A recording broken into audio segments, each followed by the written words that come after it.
Hello and welcome, ladies and gentlemen, to the 12th annual Belen versus Columbus varsity football game. I'm joined here by Benjamin Cure. Thank you, Raul.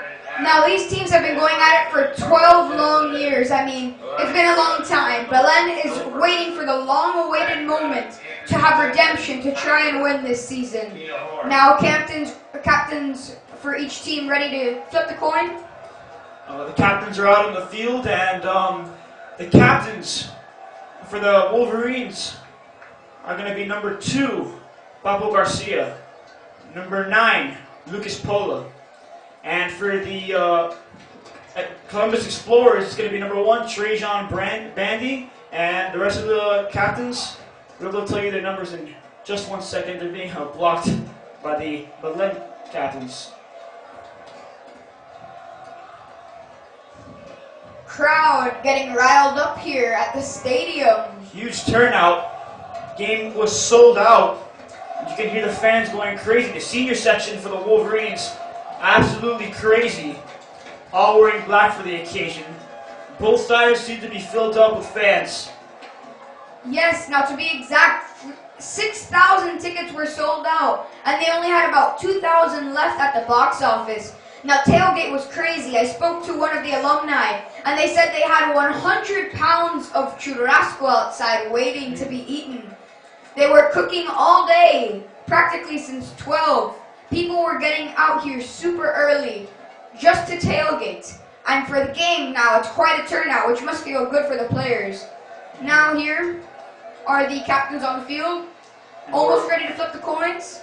You're waiting to see who will get the ball. It looks like they flipped the coin. And Columbus wins the toss.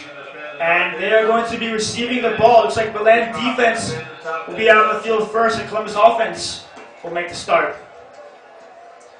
It's sure to be a great game. You know, fans come not only to watch football, but to socialize with family members and, just get out. And hopefully this year Belen can bring it back and get their first win against Columbus. These teams have been rivals for so long. It's about time Belen really comes through with a win. I know these fans out here are really waiting for that moment, and hopefully it comes tonight.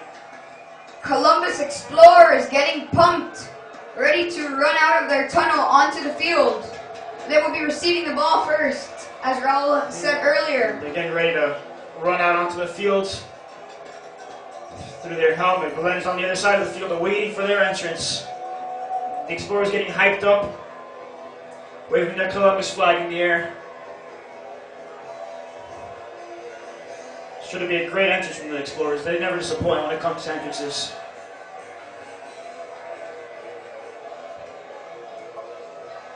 Columbus already opening up their fogger, and they are running out onto the field. Here they go.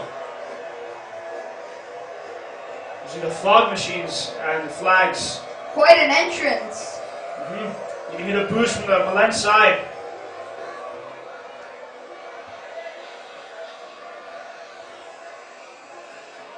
And now the Wolverines are getting ready for their entrance. See what they have in store for us today. Belen getting pumped now, getting ready to run out on field and show that they have the same kind of energy. And the noise from these fans, crazy. You can hear the rumbling. Here goes the Belen Wolverines out to the field. Look at them go. Out on field there. Wow, quite some energy. This is a team that is ready to win. They've seen their past members, they've seen their past Belen players, come up short.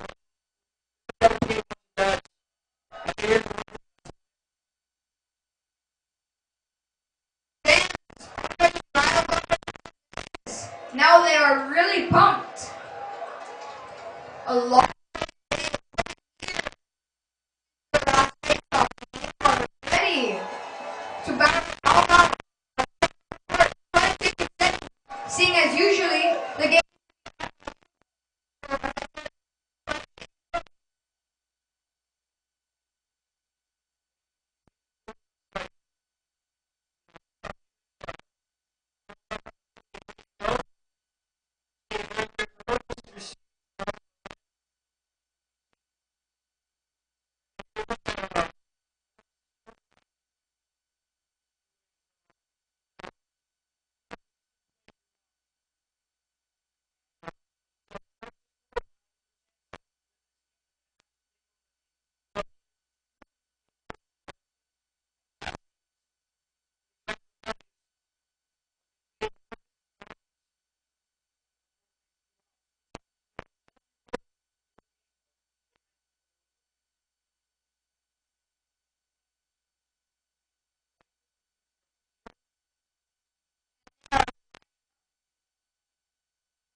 Number 85, Gavin Rice.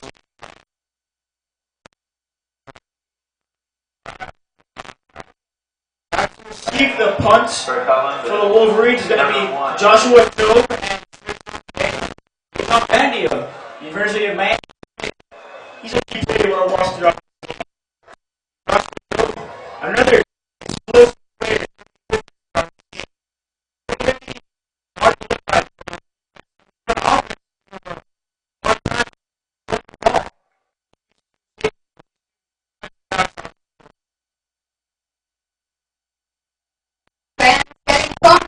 Belen kicks it off, and the ball is in the air. He's going. Wow. He's going at the 50-yard line. Oh my! And it is a touchdown already for Columbus. There you go. See, that's the kind of explosiveness you expect from a player like Joshua Joe.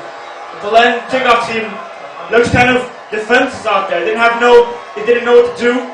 A couple cracks by the 50-yard line. It's just once he started going, he was off. And Columbus Explorers are now up 6-0. Extra point pending. Belen was truly not ready for that. Their defense seemed to be kind of asleep there. And their kick returner took advantage of that, scoring 6 points. Now the Columbus extra point team will take the field. Columbus. And kicking will be number 17, David Contreras. Let's see if he can bury this one through the uprights and make this a 7-point game. Not the start the Wolverines wanted going into this game.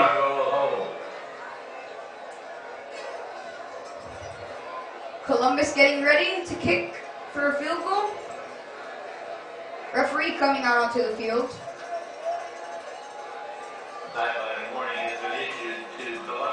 A sign.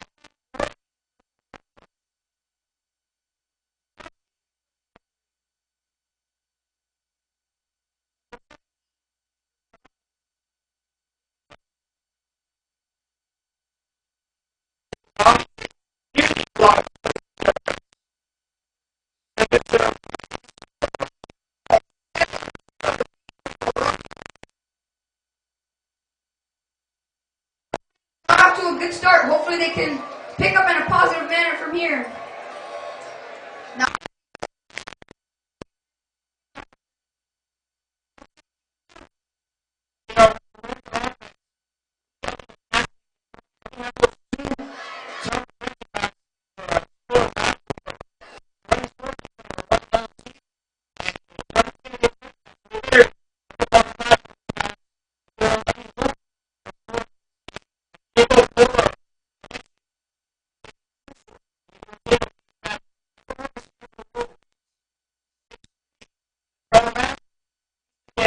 Going during this first quarter. yes, the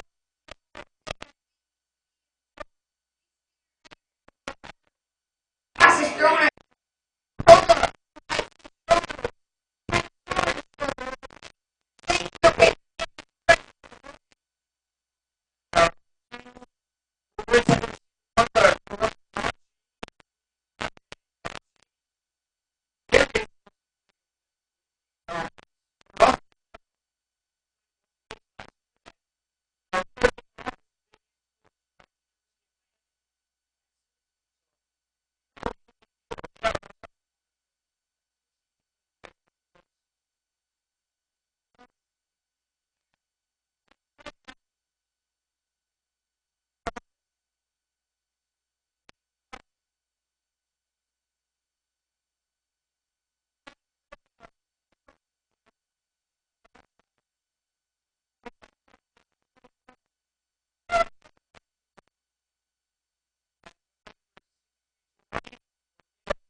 He rushes. Hernandez breaks free. And now 20 yards. Now getting tackled at the 35. Javi Hernandez with the return. You know, he's another great player that the Wolverines have on the team. He also plays punter for the Wolverines. A very elusive player, elusive back, can catch, run the ball, and overall, great athlete. The Wolverines want to get involved early in this game. And he kind of broke the tackle there. That was a great play. Offense ready. Columbus getting lined up. Oh, and it's a run. Only advancing 3 yards, it seems. Yeah, like I said earlier, the Wolverines on the wing T offense, which is basically them running the ball and running it some more. You're not going to see a lot of passing plays from the Wolverines, and if you do, they're going to be play actions. So expect the Wolverines to do a lot of motions in the backfield, a lot of running plays, because that's what they're known to do, and it's worked in past decades, not against this Columbus defense. Wolverines breaking the huddle. Ready for another offensive play. Columbus lining up.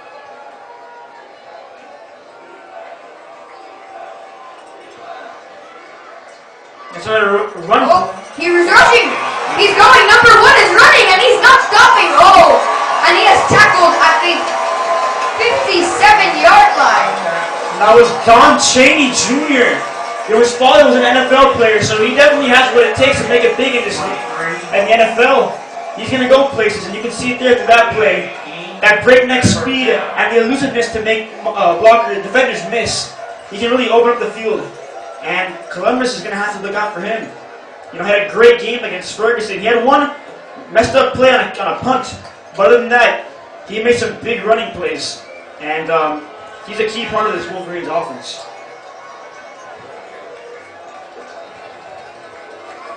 Belen ready.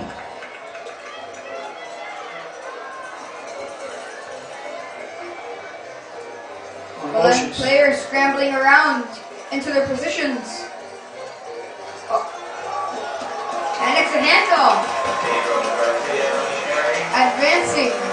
And that was the trap. Belen's bread and butter play. You're going to see that a lot throughout this game, handing off to Pedro Garcia, a big physical back.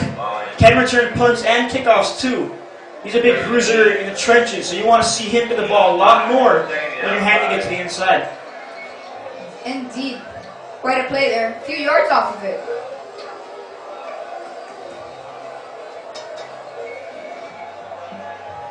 And as you can see, there's some music playing in the background there as the crowd is trying to get riled up. And it's off. Oh!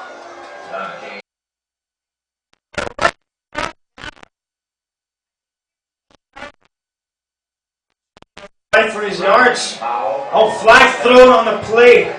Let's see who it's on. The late flag thrown.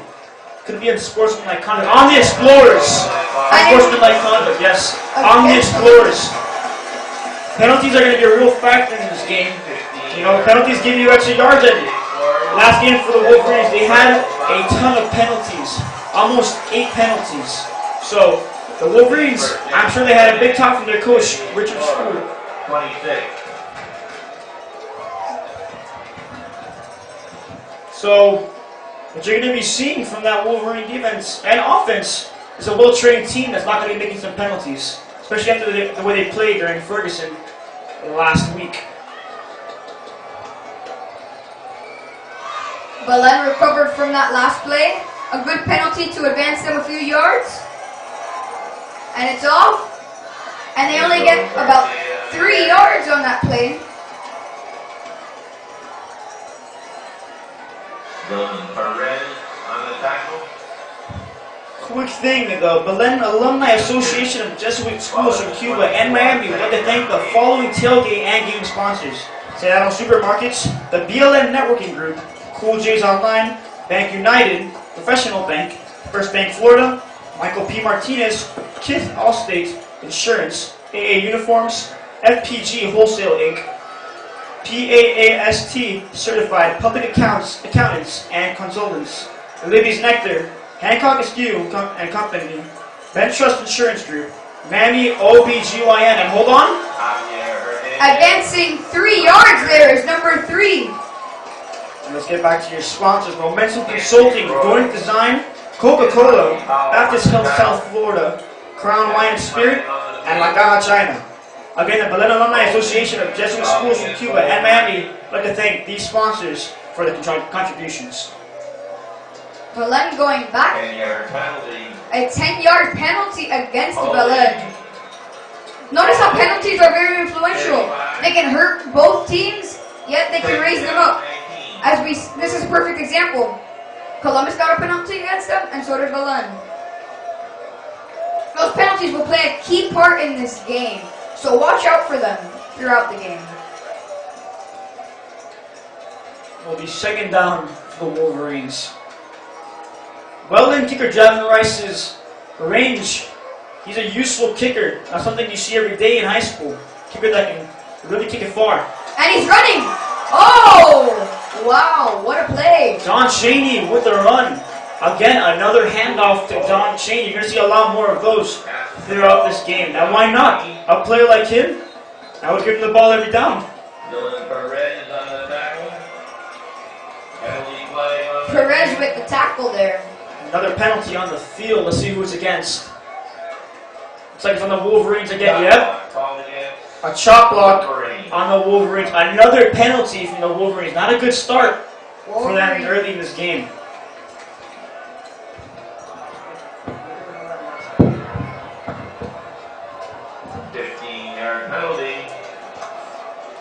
Chop block. Wolverines have on first and 10. The Wolverines place further back in their own field. Now, this is a game where tempers are going to flare and penalties are going to be thrown, but you can't have that. Both teams have to keep the composure throughout this game.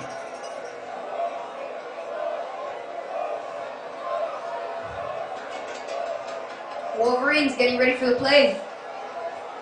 At the 50-yard line.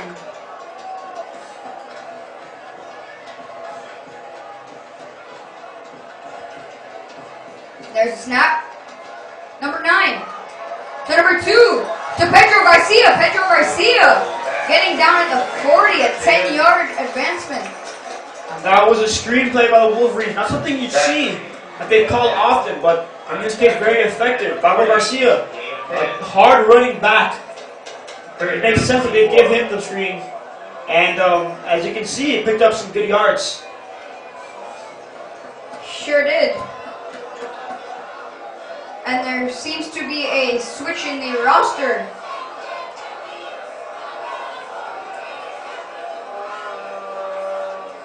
Crowd getting more riled up. Wolverines on the field, ready. There's a snap. Oh my, number 2, Pedro Garcia, advancing with the carry, about 10 yards. Another big game for Garcia. Warriors playing a little bit of a smarter game now. The following alumni members are part of the Belen Sports Hall of Fame. They have been nominated as Belen football's honorary team captains. These 4 alumni represent decades of football in Belen. These men are Manny Diaz, class of 73, Antonio Franny, class of 86, Marcos Mestin, class of 91, and Peter Peterman, class of 06. As for the captains, Manny Diaz was part of the first ever football team at Belen. He's also mayor of Miami. Mark Messer was part of the 15-1 team, and was part of the 15-1 team. So he was a very key player. Oh, and the field goal. Wow, number 12 from Columbus blocked it, recovered it, and ran about 12 yards. Wow, big upset for the Wolverines. Not what you want to see from the Wolverines. Javin Rice, he can make those field goals, but he can't make them if he's being under pressure. The Wolverine kicking team has to be able to hold off the Explorers, or else situations like this are going to come up and the Explorers are already in good field position to get another score. Belen They've got to tighten up. The Explorers are having an easy game so far. And it looks like it's going to be a water break for both teams.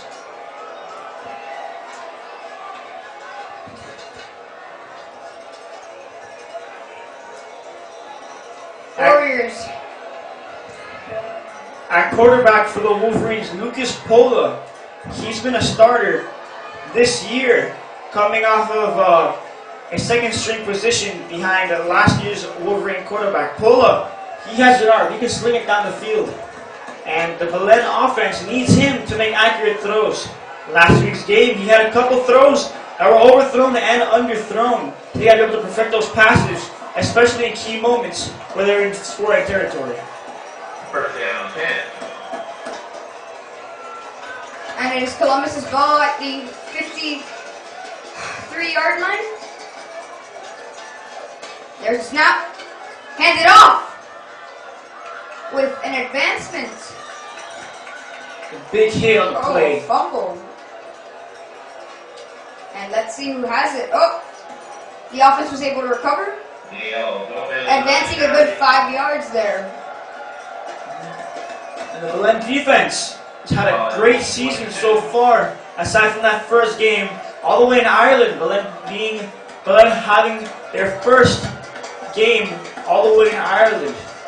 And unfortunately, they came up with a loss of 0-27. Wolverines are taking that loss and fueling it throughout their season. They're so far 2-0 back in Florida. Oh, and the pass to number 15, who catches it at the 30-yard line with a 10-yard advancement. Number 15 is Harold. He's a big guy for the Explorers. He can really stretch the field, and he has some sure hands.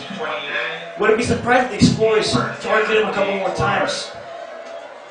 He's been a very consistent player throughout the season. Indeed he is. Speaking of his consistency, he has 25 yards on the season. 5-yard advancement. In an offense that uses many different receivers. And from those 25 yards, he got him off with 3 receptions, so he can really make use of his receptions. Gain of 5. Second down 5. Another decent, or as I should say, good advancement for the Explorers. Explorers ready for the snap. Number 9 throws it to number 15. 15 with another 5-yard advancement. Another pass to Harold. That one a short one. But you gotta give him some opportunities like this. Because once he gets loose, he's a dangerous player.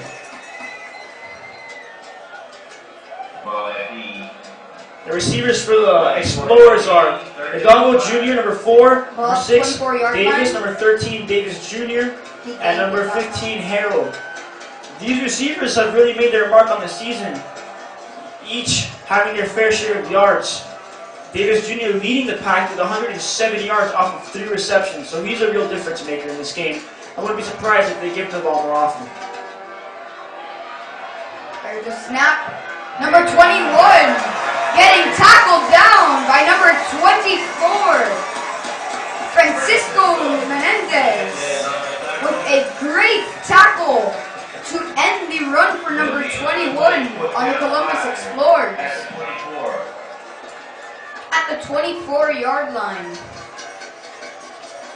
What a great tackle by Francisco Menendez. Let's see if the Explorers can get this field goal off. If they do, it'll be a 10-0 lead. But then, the lead getting extended. Man runs onto the field for the Explorers. Looks like they're a man down. And the officials blow the whistle. I think there's going to be a timeout called by Columbus.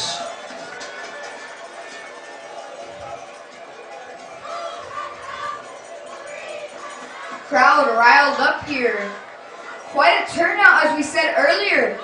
Columbus and Belen side both ready to battle each other out, not necessarily just the football players, but the fans. It's been such a competitive game and event for the past 12 years. A classic game that attracts more than 6,000 people Those 6,000 tickets selling out immediately. And you have to credit that to both teams and the way they play. They play with passion.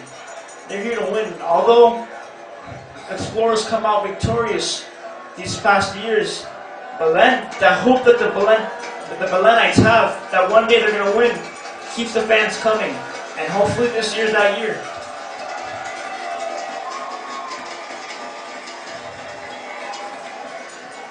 The Explorers kicker was just practicing, attempting for a 22-yard field goal.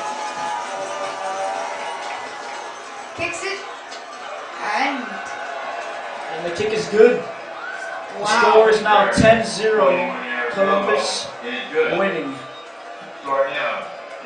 Columbus with yet another 3 points to make their advancement even larger.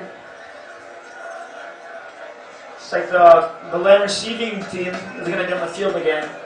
Back are going to be Don Cheney and Javi Hernandez once again. Let's see if they can, make some noise on the field, as the Wolverines does not yet have a game-changing play. So, the kicker for Columbus, number 53, kicks it off.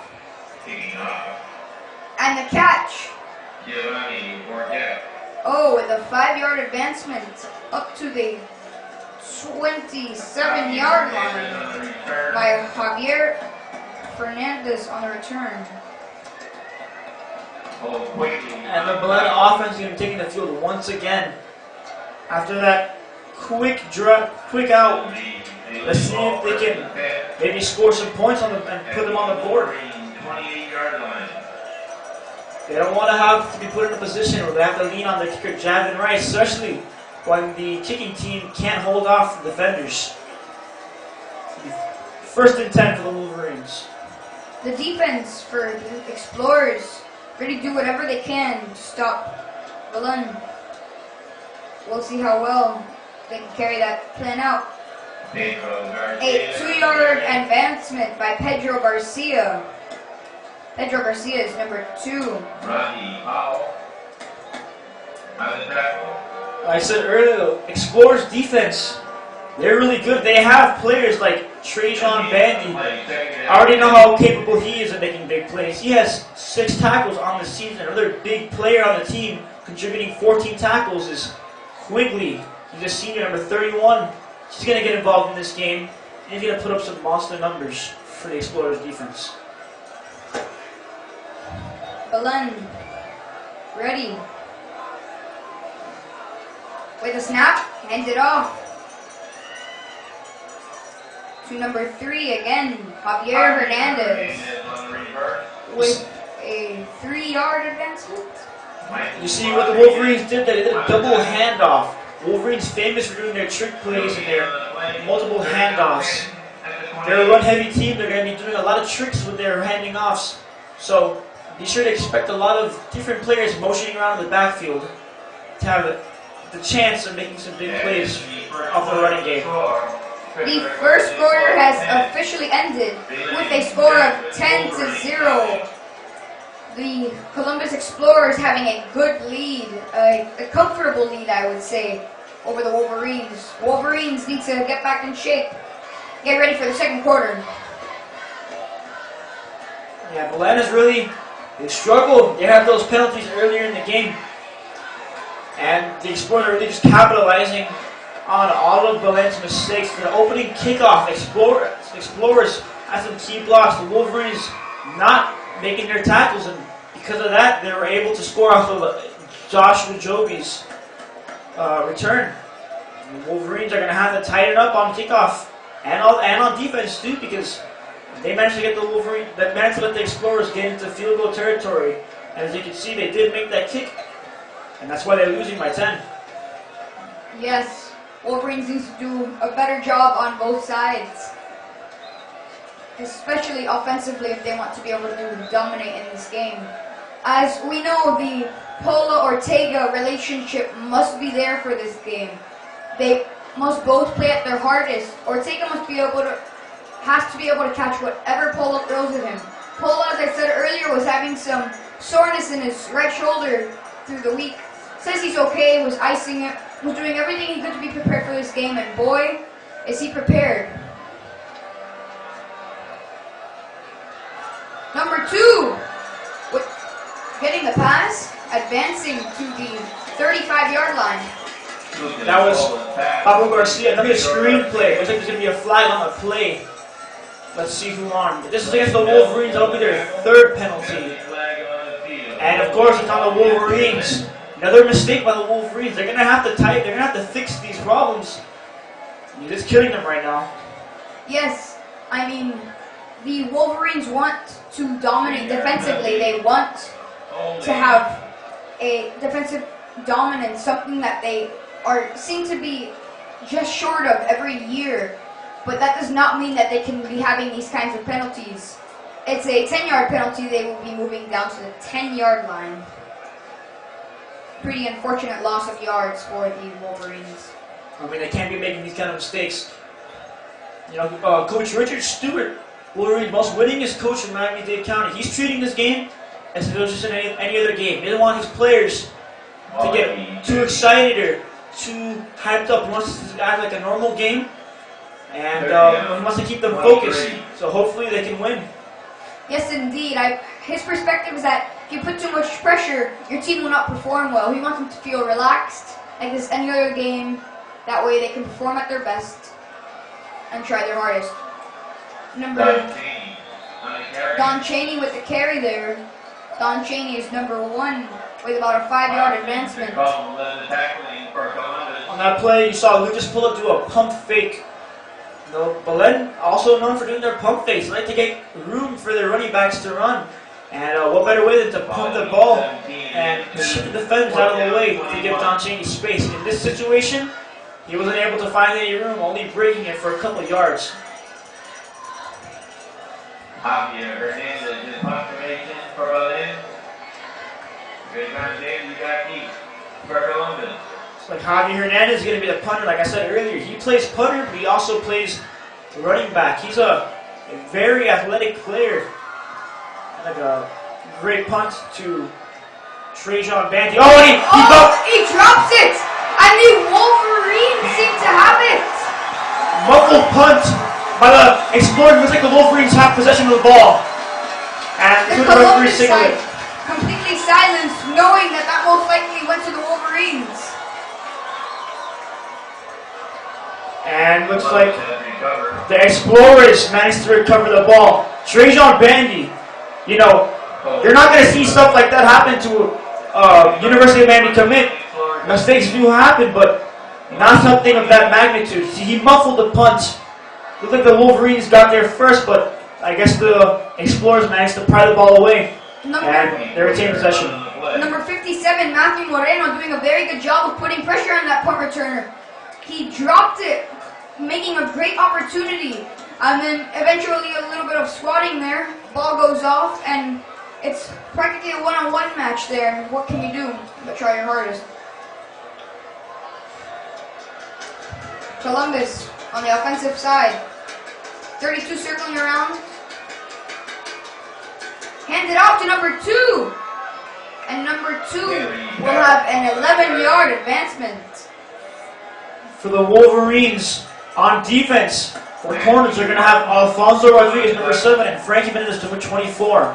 Alfonso playing his 2nd year as a starting cornerback. He's a big guy. They're not going to throw his way because of his height advantage. A big physical player. Frankie Menendez, another all-purpose back. He played receiver last year. He played many positions last year.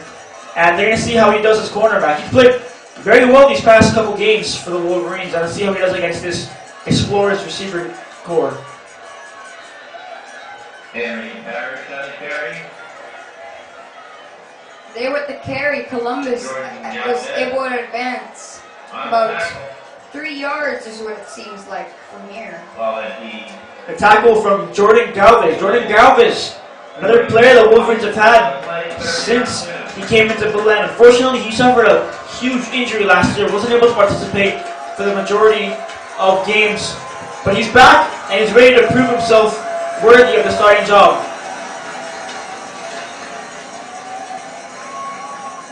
And Neil Gomez on the carry. Neil Gomez with the carry, and it is a... First down. Wow. Quite unfortunate. The fans were all riled up to see a fourth down occur. The defense could not pull it off. However, a good stop. Not too much of an advancement for Columbus. At the Wolverine 39. And the Explorers just driving down the field. Wolverines have no answer to them moving the ball across the field. And they haven't even thrown the ball in this drive. It's been grounded pound for the Explorers. Wolverines don't know what they're going to do. Hopefully they have an answer soon because Explorers are nearing field goal or touchdown territory. Belen calling a timeout. Water boy is running on field along with the coach. Coach trying to talk a little bit of momentum and sense into the defense, trying to get them ready for what lies ahead. There's still a lot of game left to play, and they cannot burn out in the first or second quarter. They must conserve their energy. And for the Explorers, some players you want to look out for on defense are going to be number 54, Tony Mills. He has 2 sacks on the season, totaled up to a loss of 10 yards. So you'll be seeing him in the backfield with Lucas Pula. Also, you're going to be seeing number 12, Sean McReynolds. He has 1 sack on the season for a loss of 5 yards. So this Explorer defense, they're capable of getting to the quarterback and really disrupting the play. Columbus Explorers at the 61st yard line. Number 9 throwing it, and it is caught by number 85. Number 85, Max Gonzalez-Brito. He's another big name receiver for the Explorers.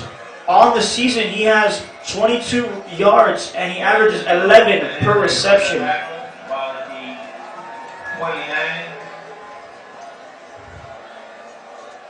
Now they are at the 31st yard line, or the true size of the field, 71 yards.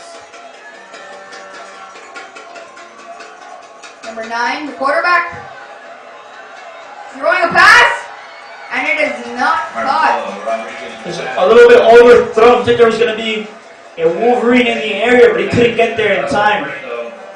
The ball was overthrown. That was in some dangerous territory. He was being double covered. He had some space, but the quarterback just unable to fit it right on him. A flag is thrown on the field. A penalty. Let's see what's on. Wolverines already having 3 penalties this game. Or 4, pardon. A holding called against Columbus. That will be a hopefully good advancement for the Wolverines. 10-yard penalty. 10 yards. 39. First down, 20. The Explorers going back 10 yards. Not stopping them though. Ending their huddle. Ready to get right back at it.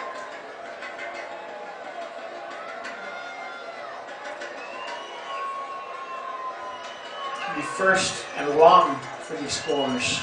There's a snap. Number 9, their quarterback. Almost a sack there. Oh, and it is caught by Marcelo Rodriguez. Complete to Chris Hernandez. Correction completed to Chris Hernandez.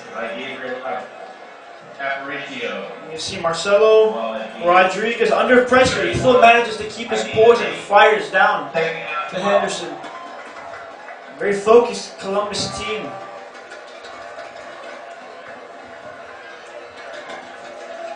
Columbus at the 69-yard line.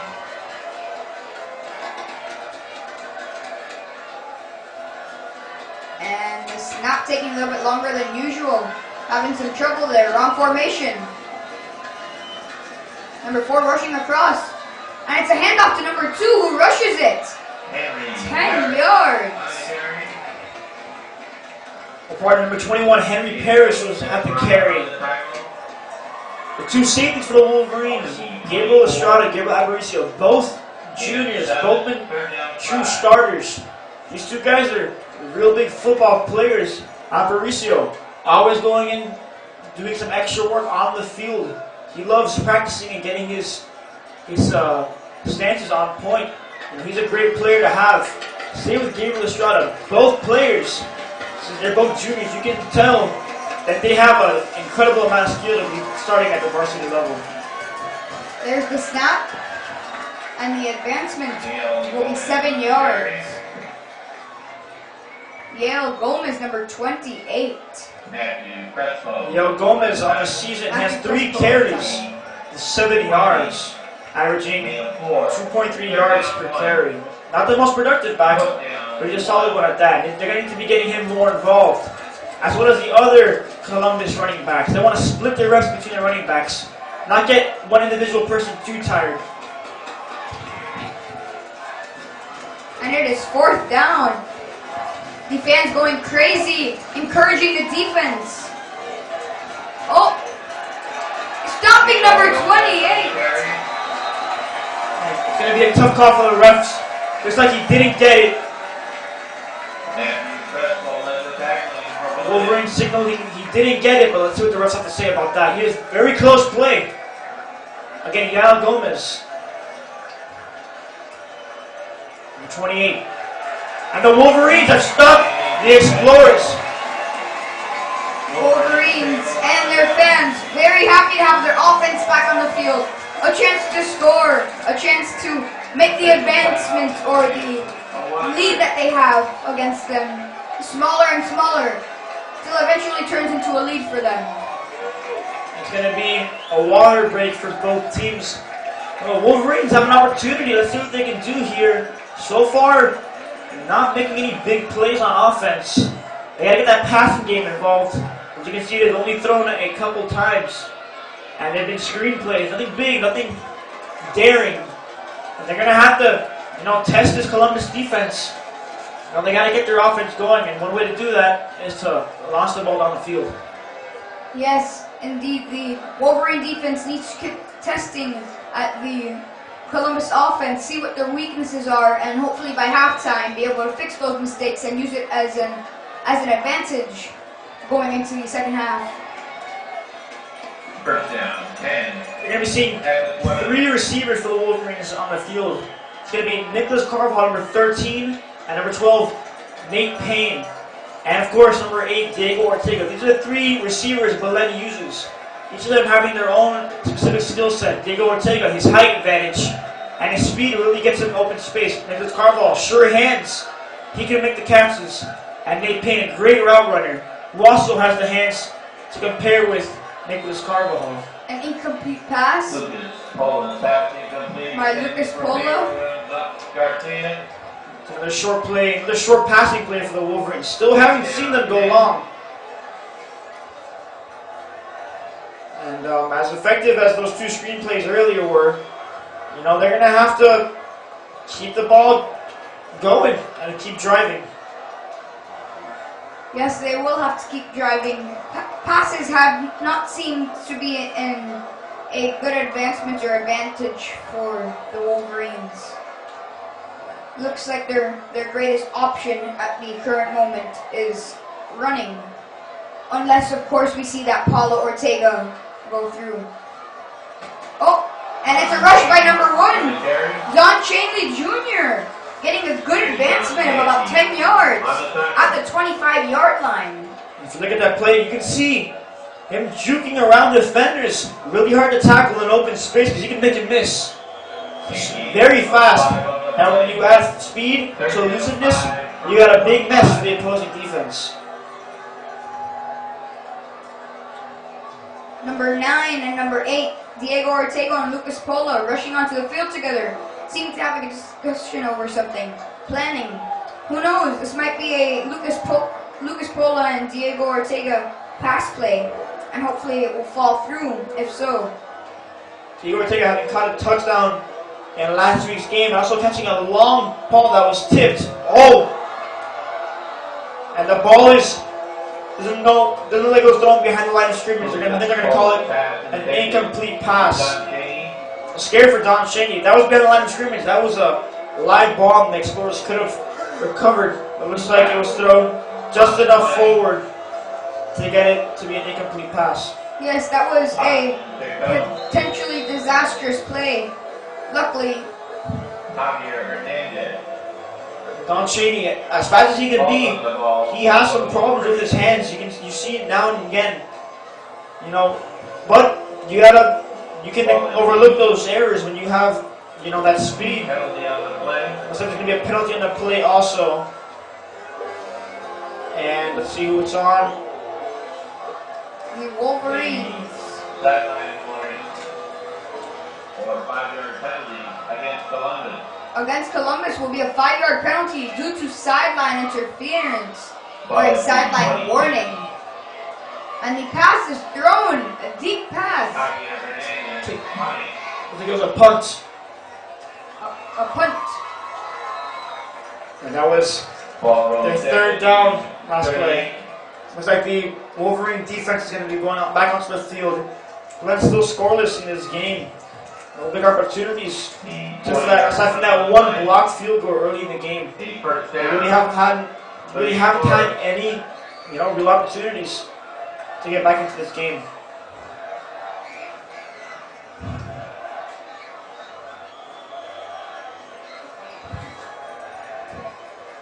Columbus, their offense ready to do whatever it takes to get another touchdown or field goal. They're running 4 receivers in total, splits on both sides, and a penalty thrown on the play.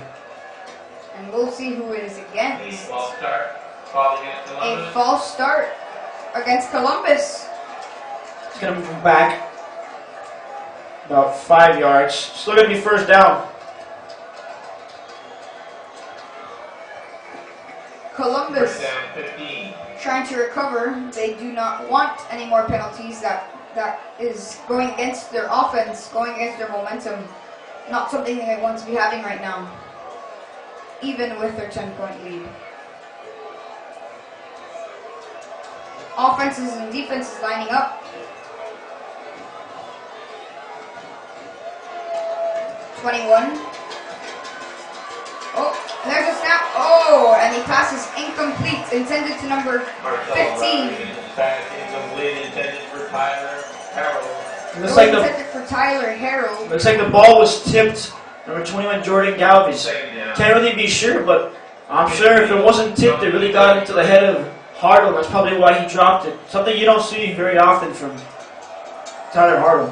Many times we've seen Coach Stewart say at practices and at game drills, if the defense can touch the ball, then they should be able to intercept it. Stewart getting a little bit frustrated there.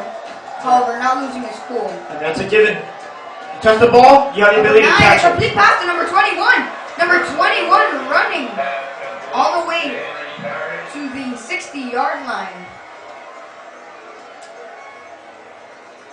Columbus is driving down the field. Another big passing play for the Explorers.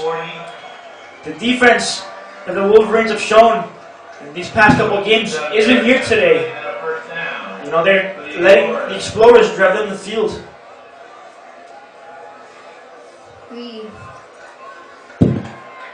Columbus Explorers with the snap. It's handed off with a 3-yard advancement.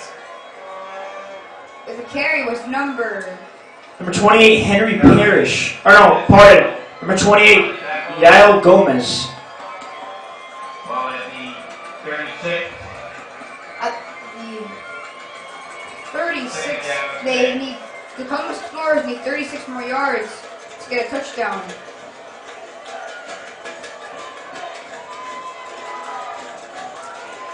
Columbus Explorers with the snap. A handoff and a tackle. Number 21 brought down by number 32. Gabriel Estrada. There you go. That's that big playability he brings to the table. Really aggressive player, not afraid to take it down and dirty. Gabriel Estrada, as a defensive end, knows what needs to be done on that field and knows that his team needs a good momentum, a good break.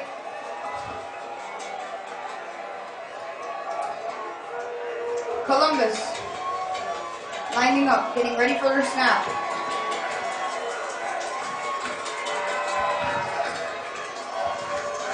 Number 9, their quarterback. Oh, an incomplete pass to number 85 there. Number 85. Number 85, Gonzalez Brito.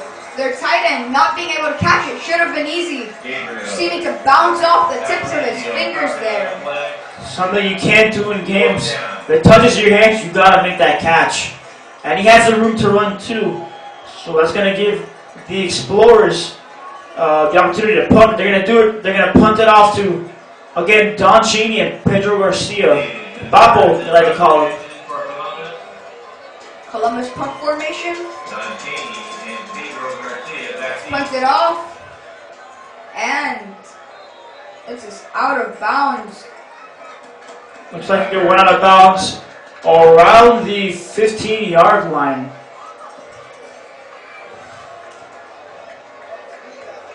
Some Wolverines are going to be starting in deep in their own territory, deep. And the half will begin in 2 minutes. So they have 2 minutes to drive down the field and score a touchdown. They score a touchdown. Momentum going into the next quarter, or to the next half, pardon, will really help them win this game. They gotta get that momentum going if they want a chance at winning. The Wolverines, hopefully, we will get some Paulo Ortega action here, seeing that they only have 2 minutes. Not really enough time to do a run play all the way, so we will see many pass plays. It is a run. Pedro Garcia. Pedro Garcia, number 2, advancing about 5 yards. Jordan on Columbus with the tackle there. Belen still running the ball and throwing it short. 2 minutes, 4 seconds left. 2-minute warning is looming. Let's see what Coach Stewart is going to call here. Oh, timeout from Columbus. So going to be a water break for both teams. Yes, Columbus needing a water break. A well-earned water break, seeing as they have prevented the Wolverines from scoring for the past almost 2 quarters. These fans on the Belen side trying to get something going here.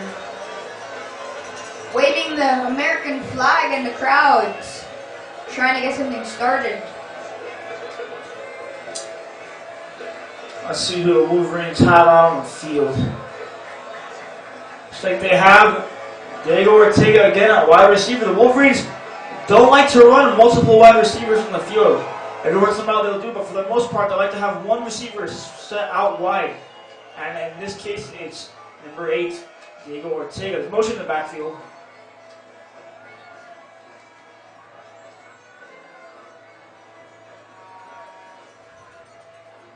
There's a handoff, and they will advance 5 yards. Pedro Garcia with that carry. He really knows how to fight for his yards. Just when you thought he was going down, he just powers through.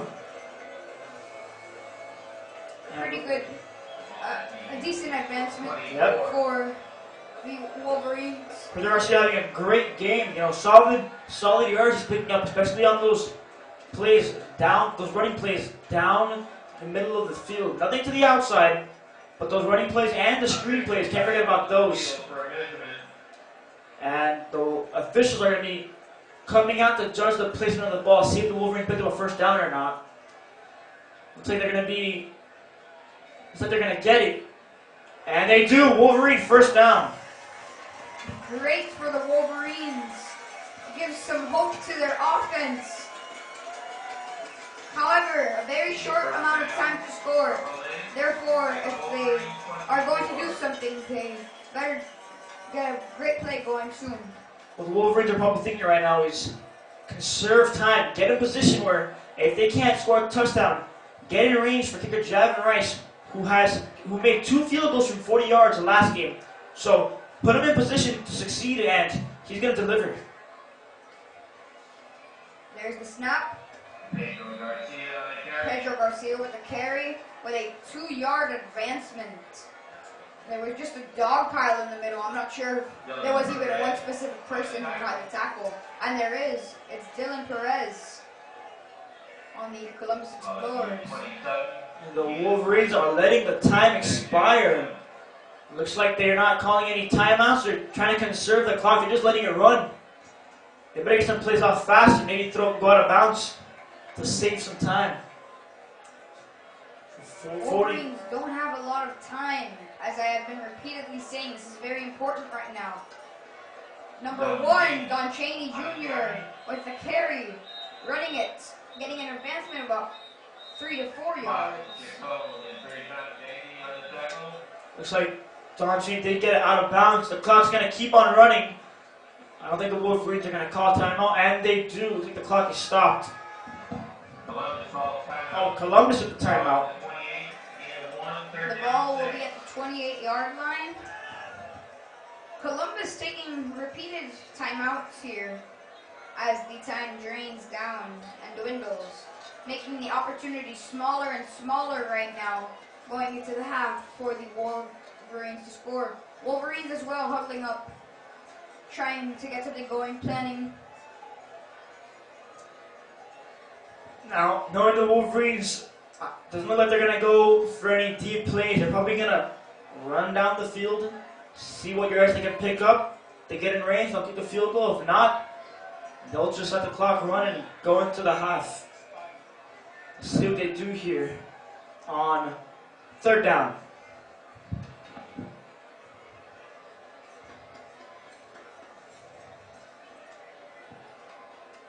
As I was saying earlier, I interviewed one of the alumni here and I said, what brings you out here every year due to the fact that you always, sadly, unfortunately, lose by a great margin?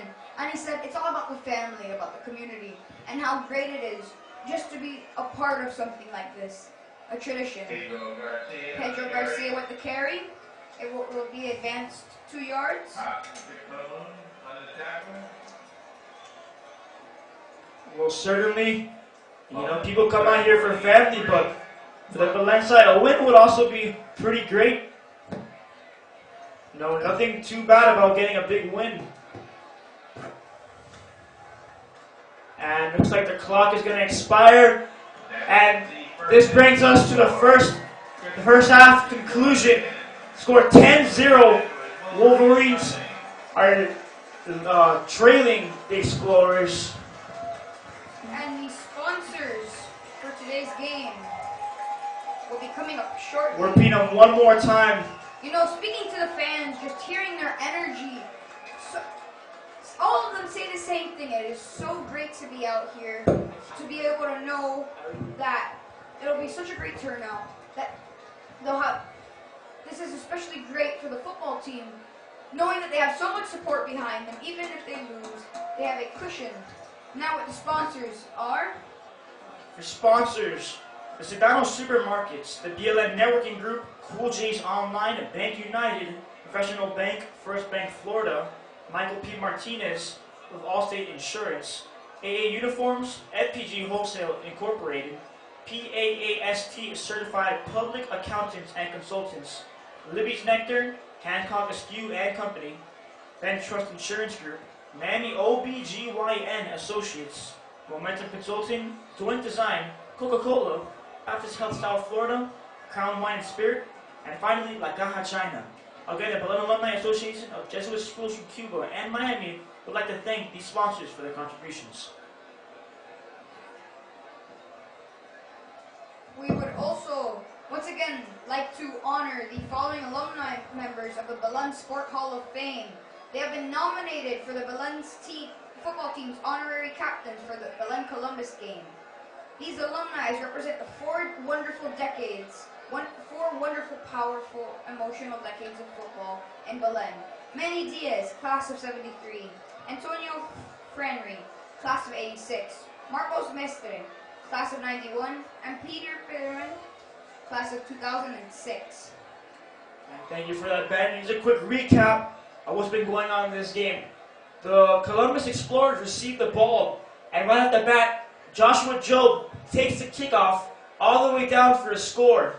The Explorers were executing their blocks, and the Wolverines missed a couple, giving them the score. Later on in the game, the Wolverines have a chance to make a field goal, but the field goal is blocked, and the Explorers recovered. From that, the Explorers drive onto the field and manage to score their own field goal, making the lead 10-0 with the Wolverines trailing.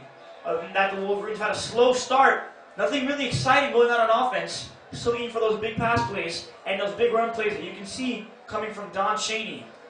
For the Explorers, overall solid performance by quarterback Marcelo Rodriguez. He's been playing pretty effectively. And their quarterback and their running backs, they have a multitude of them, but they've all been doing their fair share in getting this Explorer offense moving. Hopefully in the next half, you're going to see a hyped up Belen Wolverine side in which they look to score 10 unanswered points to tie this game, and even more to win.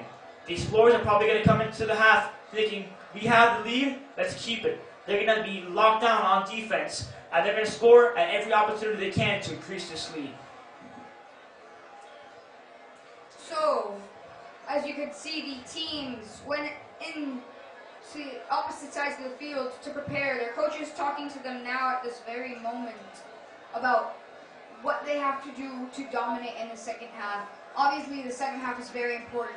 It is a compilation of the last few moments you have to squeeze any points to be able to hopefully make a last-minute comeback in the case of the Wolverines, or to continue to dominate in the case of the Explorers. Explorers have won every year. This has always been an unfortunate letdown for the fans. However, you see the fans come back every year for the same thing, waiting for the same thing, the win. And quite a turnout, as I said earlier, on both sides. The Wolverines with Coach Stewart are a very powerful team. Together, they are possibly So from me, Raul Rodriguez, and Benjamin Cure, thank you for tuning in.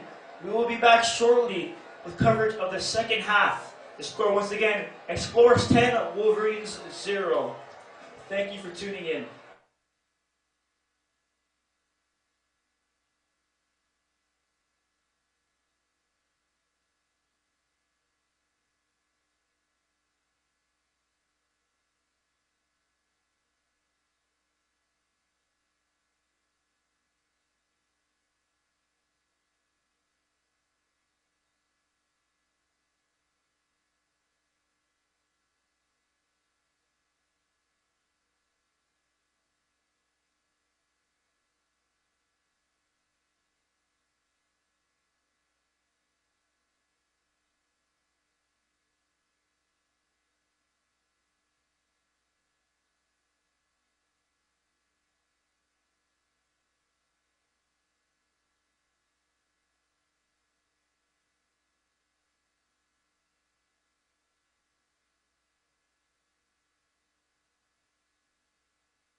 Hello and welcome back to the second half of the Belen Columbus game. I'm Raul Rodriguez, and I'm here with Benjamin Cure. Thank you, Raul. So, as you can tell, the crowd pumped up for another second half. Hopefully a very powerful one. Getting ready to rush back onto the field. Belen will be receiving the ball going into this. Let's see what the Wolverines have in store. First half, giving up 10 points, one off of a kick return, first kick of the game, and another one off of a field goal. Belen had one opportunity to score. That was a field goal, but it was blocked and recovered by the Explorers. Not the kind of start the Wolverines wanted, but the pass is the pass, and now the Wolverines have to focus on getting points on the board. They have to capitalize on all opportunities. They can't have any penalties. We've seen early in the game that they committed a couple penalties, as did the Explorers, but not as serious penalties as Belen committed. And to return the kick, we're going to be seeing Don Cheney again and Javier Hernandez, both having pretty okay games. Such a great rusher. Don Cheney gets it. Running. Oh my! And he's going! He's going! And he stops at the 40-yard line. What a great run to start off the half for the Wolverines. That's what you like to see. You saw him getting out of that play, hyping up the sidelines. That was an exciting play. He cut it from all the way on the right side of the field, cutting it back all the way to the left. Had some key blocks by the Wolverines, and was able to get into good field position. He's the kind of guy who's got to get this team going, and he just did with that great return. We were talking about getting good momentum coming into the second half, and boy, was he able to do that. Now at the 43-yard line. Snap coming up.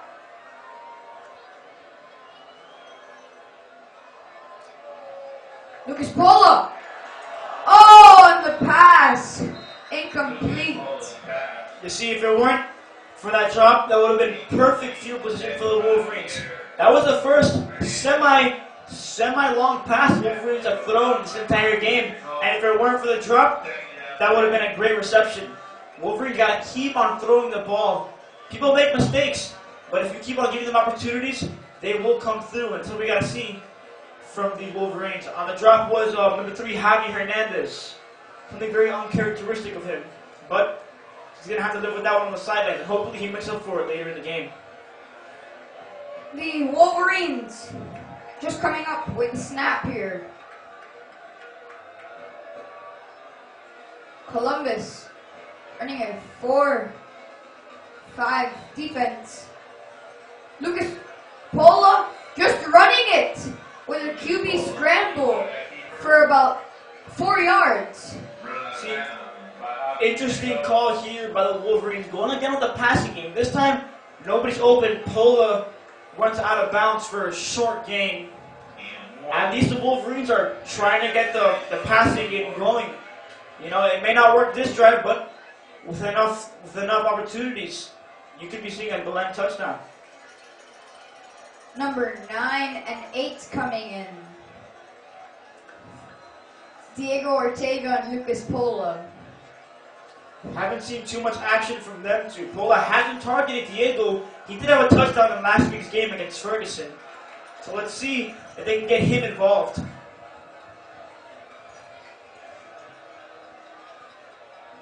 With the snap, Lucas Pola to number 2, Pedro Garcia, with a 3-yard advancement to the 43-yard line. Another screen pass. 3 back-to-back passing plays from the Wolverines. Something you don't see very often. This time they throw it to number 2, Pablo Garcia. He did have some success earlier in the game with those screen plays, but this time came up short. And it looks like the Wolverines are going to have to punt the ball away. And to receive the kick, looks like it's going to be number 1, Drejon Bandy. A punt formation blocked. Number going out of bounds there. It was blocked by Austin Tacombe. Quite a block there. Good defense played by the Explorers. So that puts the Explorers in great field position. Wolverines just haven't looked themselves this game. It's probably just the pressure put out to them by this immense crowd. Every year they look forward to this game, and sometimes it just gets to the players. They gotta focus if they want to come back on top.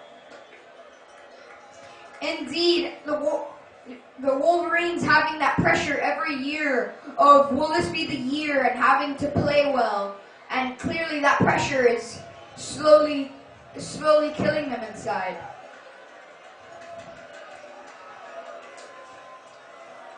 Wolverines trying to rush the quarterback.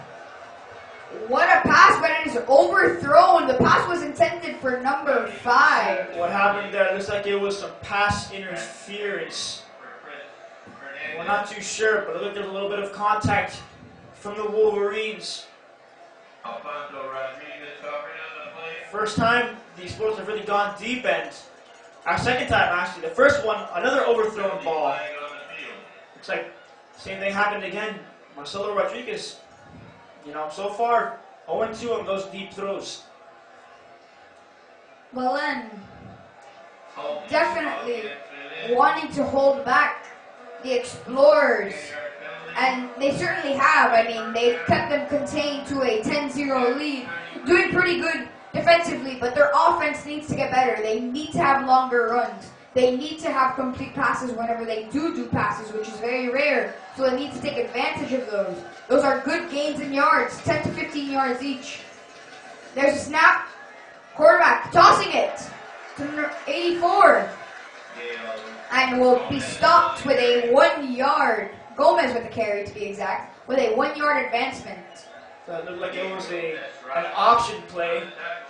Looks like he decided to toss the ball to the running back.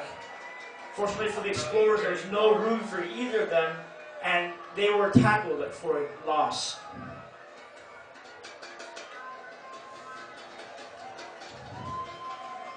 Right now, a second down, looking to hopefully force a third, then a fourth. There's the snap, a handoff to number 28. 28! Yael Gomez. Almost tackled, kept on going, keeps on going, with a 8-yard advancement. That was number 28, Yael Gomez. He had a couple of runs early in the game. No runs had any big gains, But on this one, you can see the power he brings to this Columbus running front. But unfortunately for them, there was a holding call, and it's like the ball's going to be taken back again, so that run is going to be nullified. Other than that, a very powerful run from Yael Gomez. There seems to be a penalty of some sort, a 15-yard penalty to be exact.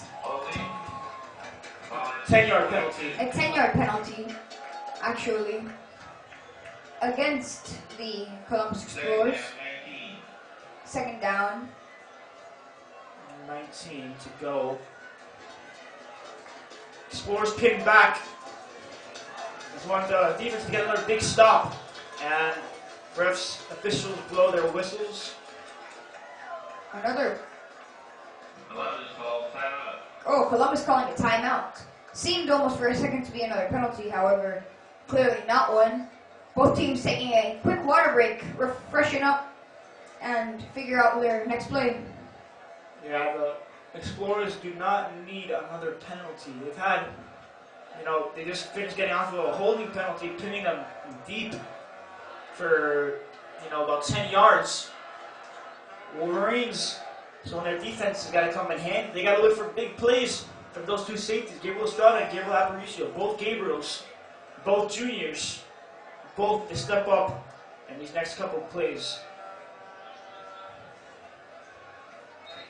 The Wolverines fans in the crowd starting to chant, trying to hopefully get a momentum, a power going.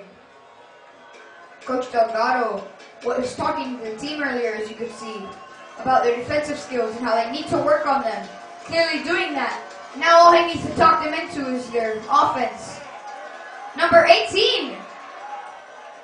Firing the pass intended to number 5, and the pass is incomplete.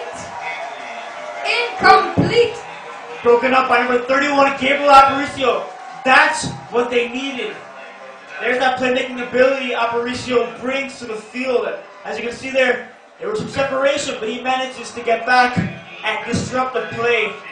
Oh, but unfortunately there's a penalty flag in the field. Let's see who it's against. Great. Hopefully it's against the Explorers, so that great play by Aparicio isn't nullified. That was great coverage right there. Great pressure. That's what you want to put on the quarterback. Quarterback had to fire early. There was an almost sack, I would say there. Had to fire. Didn't really have time to think about it. And there was too much pressure on their wide receiver, and they had great coverage. So a holding foul against the Explorers. 10 yards. A 10-yard advancement for the Wolverines, and a yard loss for the Explorers, clearly. Another penalty for the Explorers. Now it's 2nd down and 29. Huge deficit. They're going to need to make up for that. Possibly looking back to their passing game. No big runs yet for the Explorers, so looks like they're going to be throwing the ball here when they have their receivers out wide. And there it is. Number 9, firing the pass intended for number 4, couldn't reach it. A little bit Nearly too high. intercepted. Looked like it was number 25. That was, if I'm not mistaken, it's going to be David Martinez.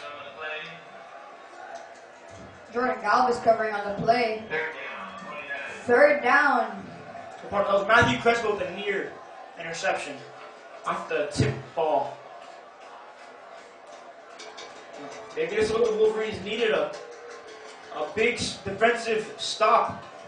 Maybe give the Wolverines some momentum. Maybe get some points on the board. Wolverines ready on the snap. Seems to be a delay in the play. And the snap. Number 9 running it off with an 8-yard advancement once again. Marcelo Rodriguez running the ball this time. And another flag thrown on the play. It's near the sideline. This could be another sportsmanlike conduct considering it was after the play occurred. And let's see what's on.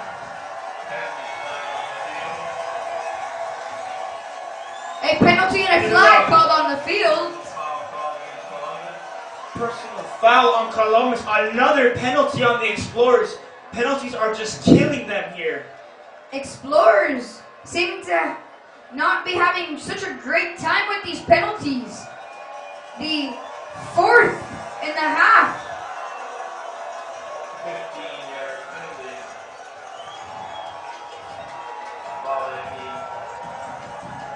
There seems to be a drone flying across the sideline. See the fans trying to get their faces seen. And it's going to be 4th down. The Explorers 4th and long, very long. Oh, it's a punt. With a punt. David Perez punting. It is not caught by anybody. It will go to the Wolverines. Wolverines will get it at the 30. At the 35 to be exact. Let's see if the Wolverine offense, now that huge defensive statement, see if their offense is ready to get back into this game. They sure do need to get back into this game. The Wolverines offense trying to work out a plan here to come back with 8 minutes left in the 3rd.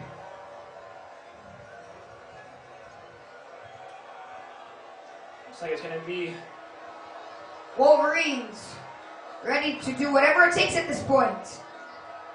With a toss to number 1. Number 1 with a great run. Don Cheney. Number 1 is There he Don. goes. Don Cheney. Don Cheney. Don Cheney with a 60-yard run. Run. Don Cheney. That's what you want to see. Run. Huge run. Interesting play called by the Wolverines. Tossing the ball. What looks like to be an option. Tossing the ball. Don Cheney juking. Finding some space to the outside, then running to the middle. Oh, but no, unfortunately, it looks like Don Cheney might be hurt on the play. If he's hurt, that's a huge blow for the Wolverines. Was it really worth it? We will find Looks out. like it's just a cramp. Nothing he can't shake off. A 43-yard pass. The trainer's coming out onto the field to see if he's okay. Seems to be just a cramp. Nothing serious. Just good news for the Wolverines. Time out on the field. Wolverines would be a great loss if Don Chaney was injured this game. He has been such an influential player, clearly, especially on this last play. And he's had some pretty great long runs that have helped the Wolverines no matter what. And Don Chaney Jr. is sadly not getting up, taking off his helmet, Looks like they're just stretching him out. stretching out his leg. I'm sure the Wolverine offense is going to be pretty motivated after that run. They are in the red zone, somewhere they haven't been all game. You know, starting the game off, the second half off, 3 consecutive pass plays. Unfortunately, not getting the first down, going 3 and out, but opening up this drive with a peculiar play call. Quarterback Lucas Pola pitching the ball to Don Chaney, finding the open space, running down the field, juking defenders, and tackled what is like to be the 11-yard line. And their training staff is still with Don, Coach Stewart, on the field with him as well. Coach Delgado seeming to be a bit concerned with the fact that he is not getting up. I'm pretty sure everybody's concerned after this. As I said earlier, if Don Chaney is hurt, was that run worth it? They still have 8 minutes to play in the third and a whole other fourth quarter. Obviously, Don Chaney would have been very influential if this goes down as Don Chaney being hurt.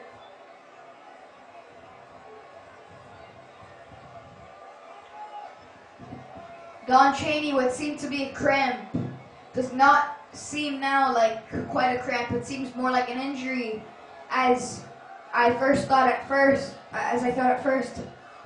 The team looking a little bit frightened, a little bit scared, and Don Chaney has gotten up and he's been helped off the field by the trainers, and the crowd from both sides, including Columbus, cheering and clapping it up. Great to see him getting off the field. He does look to be in a little bit of pain, but you know, if I were the Wolverines, I know I'd be fired up. Key player like Don just gets injured. How are you gonna, avenge him? You're gonna score a touchdown. And vengeance is the perfect word for this case. If I'm one of the Wolverines' offensive players right now, I'm thinking, this is off for Don Chaney. Don Chaney gave us this great opportunity. Let's not waste it. And the Wolverines ready for the snap. The music is playing. And it's And a a handoff. short game. Pedro Garcia with an advancement of 1 yard. They're stretching out Don Chaney on the sideline still. Hopefully he's able to return to the game. Wolverines with that short run play. They're going to have to change it up a little bit, just like they did on that previous play. Wouldn't be surprised if Coach Stewart decides to run another passing play. They managed to score a touchdown last game with Diego Ortega, and there he is lined up out wide. It was a short pass that he was able to juke out some defenders and get into the end zone. So let's see if they're able to do it again today. And what do you know? And it's overthrown to Diego Ortega. Looks like he wasn't paying attention when the ball was thrown, but nothing Diego can't handle. Like I said again, he's 6'3". He can get up there. And he's got to get it to him perfectly to make those big plays. As we saw, that pass was intended for Diego Ortega. Obviously, finally starting to use that relationship. Didn't work out too well.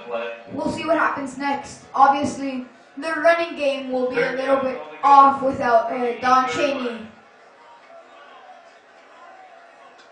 You see, the Wolverines, if they don't score here, they can still kick a field goal and they're still in the game because all they need is another touchdown to tie the game. But no, hold on. It's a foul! Oh! And a tackle. Looked like he had some space to run, but out of nowhere came the defender for the Explorers, and he took out Frankie Menendez. Looks like it's going to be 3rd down and 8. Now, wouldn't be surprised if the Wolverines played safe, and yep, there comes the kicking team. Wolverines got to get this point. A gain of 5. Yeah, these 3 points scored. From 3. Oh, and it looks like Pedro Garcia is limping off the field. That's not good for the Wolverines. That limits them. Oh, he just collapsed on the floor. He's in pain. Looks like the Wolverines, not good for them. They're going to be down 2 running backs. And the Wolverines, with 2 players on the bench at the current moment, very influential players. Lucas Polo with a holding the ball when snapped. The holder for Javin Rice. kicks it, and the kick is good, giving the Wolverines hope. Javin Rice with the kick. I stated earlier, he is a sure thing kicker. He can get that ball to the uprights. All he needs is the opportunity. He needs perfect blocking from the kicking team. And he got that there, and he was able to put up 3 points. Wolverines are in this game. They have the momentum. Unfortunately, they have 2 injured running backs on the sideline. Let's see what they're going to do about that. They have another running back in Javi Hernandez, and I'm sure they have other running backs who've practiced the team. But as of now, it looks like the Wolverines are going to have to look to the aerial attack. And their defense has to hold. If they don't hold, the Wolverines are going to be down another touchdown or another field goal. And they just can't have that, especially with the time given in these 2 quarters. Wolverines ready to kick it off to the Columbus Explorers. That field goal obviously giving a great amount of hope to the fans. As my partner Raul said earlier, all they need now is a touchdown and another field goal to tie it and potentially hold that score, maybe even go into overtime to give them an even bigger chance. You see, what the Wolverines really need here is a big play defensively. The offense already motivated enough, maybe not too happy about the fact that they didn't get a touchdown, but they're ready to go. The defense, after that huge stop they had last drive, and see if they can get another big play. It's kicked off, number 1 running. Trajan Bandy. Number 1. There he goes. 1 man to beat. And number 1 with an impressive flip and touchdown. Looks like it's going to be unsportsmanlike conduct as a penalty. Trajan Bandy. Looks like whatever momentum the Wolverines just had is now gone. Both kick returners having a kickoff return for a touchdown. Joshua Jobe, first kickoff of the game, returning it for a touchdown. Now Trajan Bandy with another return. The Wolverines, that's not what they wanted to see, you know. Just when you thought everything was going right, Explorers respond with a crushing touchdown. Looks like the kick return team for the Wolverines will be right back out. Sadly, not having Don Chaney this time to be able to fuel them to the 90-yard line as before. And number 2, in case you're wondering, Pedro Garcia is still on the floor with trainers, is struggling, has not gotten up, seemed to have a very bad leg injury. And it looks like the kick return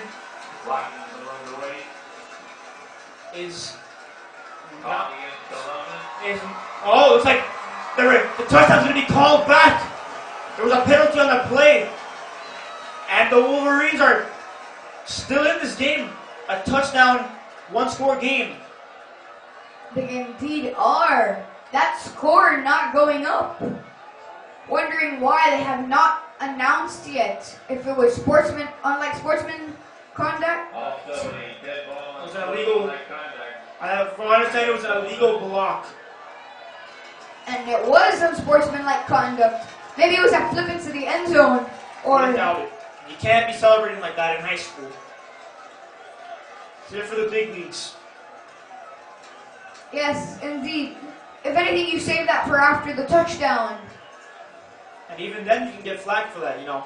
Not a smart move by Trajan Bandy. He's going to be going to UM. Can't be making stupid mistakes like that. College the same way. You can't celebrate after the touchdown. And or if you do, you can't make it boastful. It's got to be very discreet, or else you're going to get flagged for it. And just like they got flagged right now, they paid for it for the touchdown. Even in the big leagues, you can get fined for that kind of thing, like Antonio Brown did. Yep. A lot of players get fined for celebrations. It's like with the penalty, the defense for the Wolverines is back on, and it's like Matthew Crespo running off the field with his helmet in hand. He did get the tackle. Another solid player on defense. He had a couple tackles earlier in the game. Very consistent back safety, and he, when he gets on the field, you know he's gonna do something good because he's a well-trained safety or defensive back altogether, and he's just a very productive one at that. With a run, yet a stop with about a 9-yard advancement. And that was again number 28, Yael Gomez. He's having himself a game tonight. He's had already a couple big play runs. In previous games, he hasn't really averaged too many yards per carry. Before this game, he had 3 carries for 7 yards. Obviously, in this game, big difference. They're probably going to be feeding him the ball a lot more, especially the way he's been playing. The Coach Delgado running onto the field with a water break. Coach Delgado ready to pump up the crowd. I can see he is screaming at his team that something must be done. They must be dominate defensively and offensively at this point if they even want a chance at getting another touchdown and stopping the Explorers. The Explorers as well having a break with their coach, except their coaches just walked off. It was just a quick water break for the Explorers. The Explorers huddling amongst themselves, talking about their following plays and maybe improvements. You can never know what's going on the field. You can only wonder. And some good news Coach for the Wolverines. Sorry. It's Don Cheney walking around the sidelines. Good news for them. Pedro Garcia also getting some movement on the sidelines. A prettier sight to see than them laying on the ground. So hopefully they're able to get back in this game, considering they were the big parts of that drive that ended up with the field goal. The Wolverines ready for the snap. First down,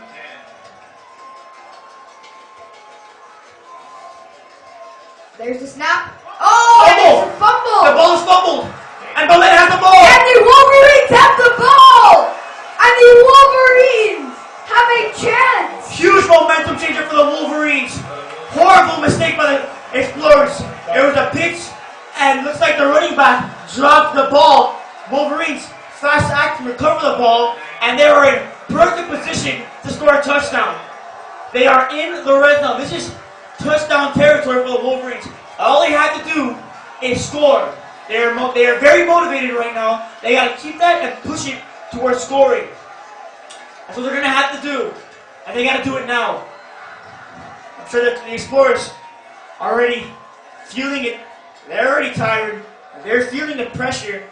They're giving the Wolverines opportunities that they can't afford. And who knows, maybe the Wolverines are going to take it back. Certainly looks like that from what we've seen. Wolverines ready to do whatever it takes to win.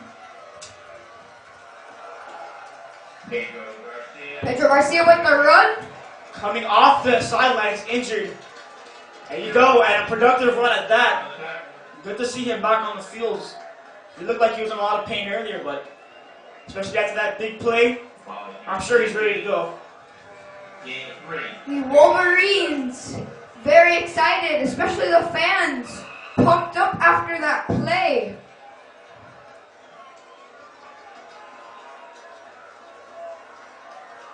The Wolverines lining up.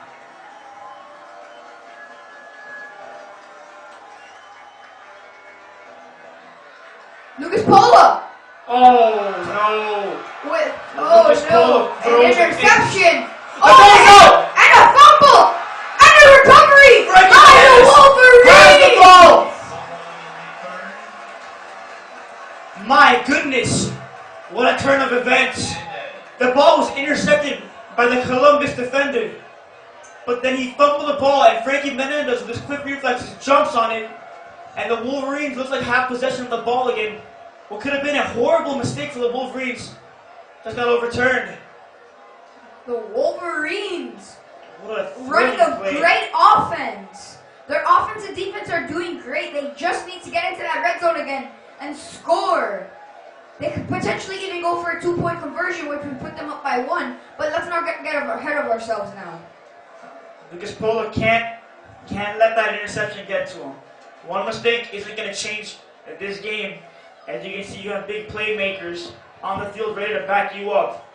The hit was delivered and the ball dropped. It was a hard hit to the chest. Ball bobbled out. Frankie Menendez jumping on it. Frankie Menendez is also having a great game to start. And let's see what the officials. Oh, looks like there's a chop block on the Wolverines, and looks like the interception is going to stay for the Explorers. Maintain possession with a 15-yard penalty. A 15-yard penalty is given out, sadly, against the Wolverines. Well, The interception will stay. the fumble caught the reason the fumble happened was because of a chop block tackle. Pardon me, the chop block helped the Wolverines get into position to recover the ball. I'm sure the sidelines are probably, the guys on the sidelines are very, emotional right now. Marcelo Rodriguez on the quarterback keeper. Marcelo Rodriguez, the quarterback, not getting that play very far. Rafael Ruiz. Only about 2 yards.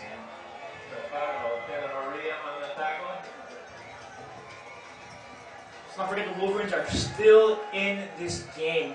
All they have to do is come up big on defense. They've already shown what they can do. They just got to show it one more time and stop their drive. And it's a pass play. Whoa! And a hit. Huge hit delivered to break up the pass. The pass is broken up, as my partner Raul just said. Quite a stop there. Gabriel Estrada broke up the play. See, both safeties, Estrada and Aparicio, having great games. Both having a pass disruption. Third down 9. Don Chaney getting much better. Walking on field now, doing very quick paces back and forth, and now taking a break on the bench. Looking to hopefully get back in the game. That would be such a great advantage or advancement for the Wolverines if Don Chaney could get back in. Number 9, their quarterback, Marcelo Rodriguez, running it. Flag thrown Not on getting the very play. far. Might be a late hit on the Wolverine. Did look like he went out of bounds, Maria on the tackle. but looks like there might not be a flag on that play. Probably. Oh, yes, there is. Most likely going to be a late hit on the Wolverines. That is unfortunate because that was quite a great stop. That could have turned into a potential 20, 30 Not too yard right about run. that call. That was clean hit. Probably doing it because of the late, or supposed late hit on the quarterback. It looked like he was out of bounds, but Wolverines came and tackled him anyways. Don't agree with that call, but First down. you gotta live with it. Belen territory at the Wolverine 29. Belen has been playing great defensively for the second quarter on. They should not let their fire die out now. Oh, Another flag on the plate. Back-to-back flags. See who's this one is on. Matthew Moreno on the tackle. Anthony Moreno with the tackle. 57 jogging off the field.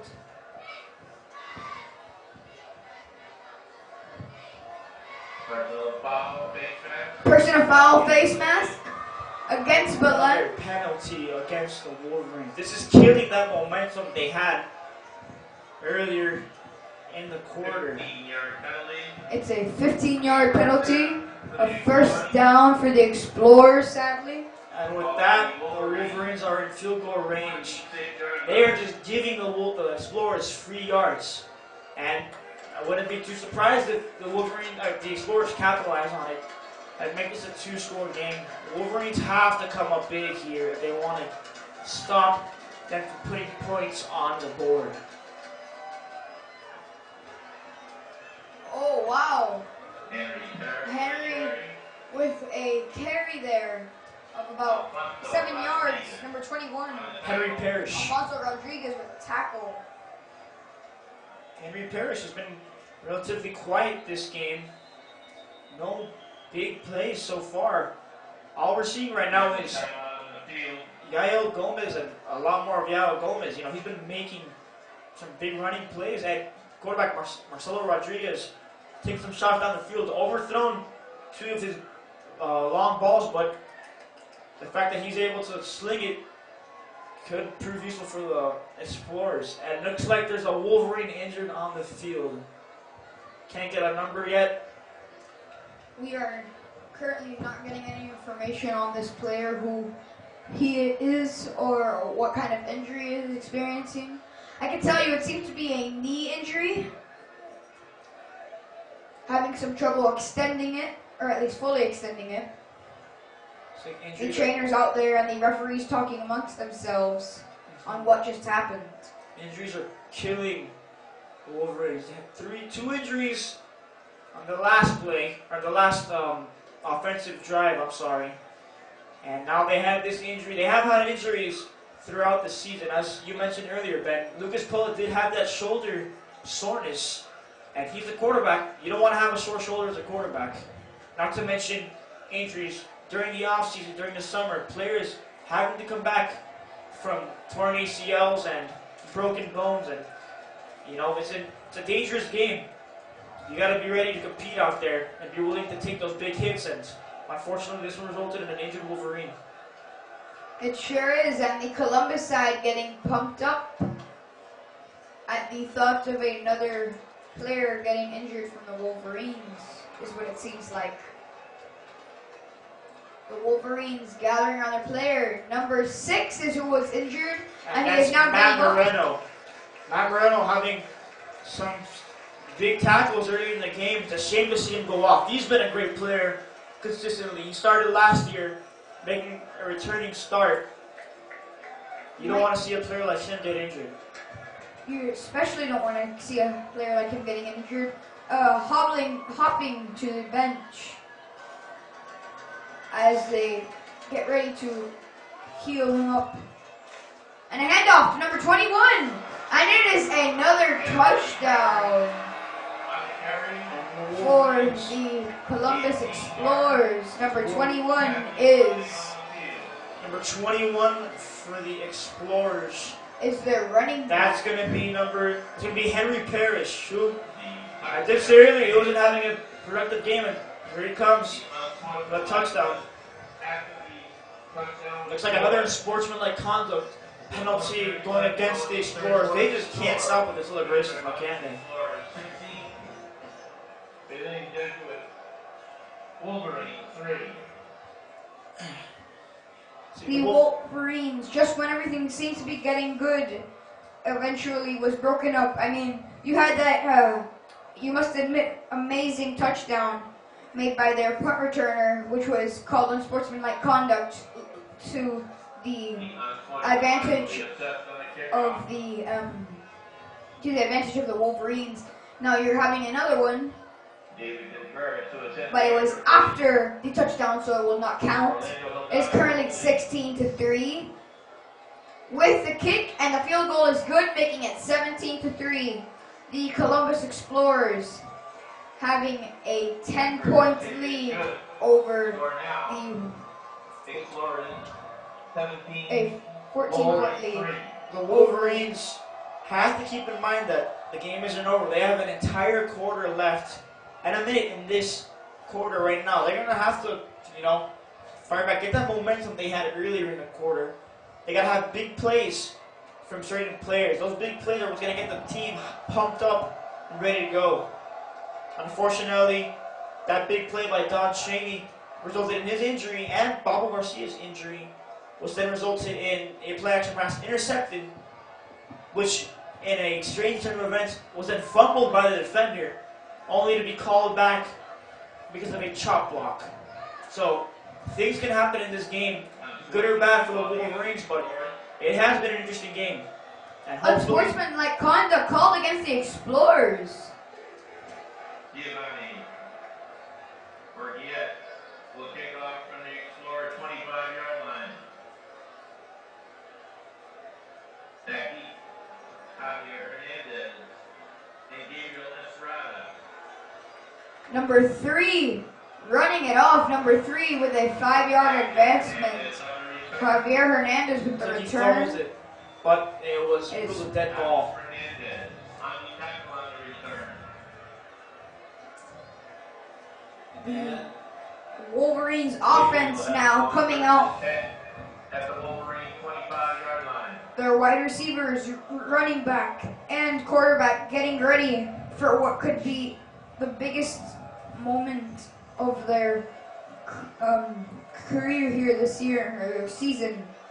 This game has brought so many fans and people together. The Wolverines, every year, I've spoken to some of the players, hate to let everybody down, but as they always say, there's always next year. However, the game is not over yet. Number 2, Pedro Garcia with the carry up to the 38-yard line. Wow. Throughout this game, he's shown how much of a bruiser he can be, fighting for those extra yards. He never wants to go down, and he's a strong runner at that. Fast too, he can really put it on you. And when he does get an open space, expect some stiff arms and some big hits delivered by him. Another big game for the Wolverines. They're going to need more of that to get this team motivated once again. Combined efforts from him and Don Chaney, who's still getting stressed up on the bench. I'm sure his return is going to spark a big comeback for the Wolverines.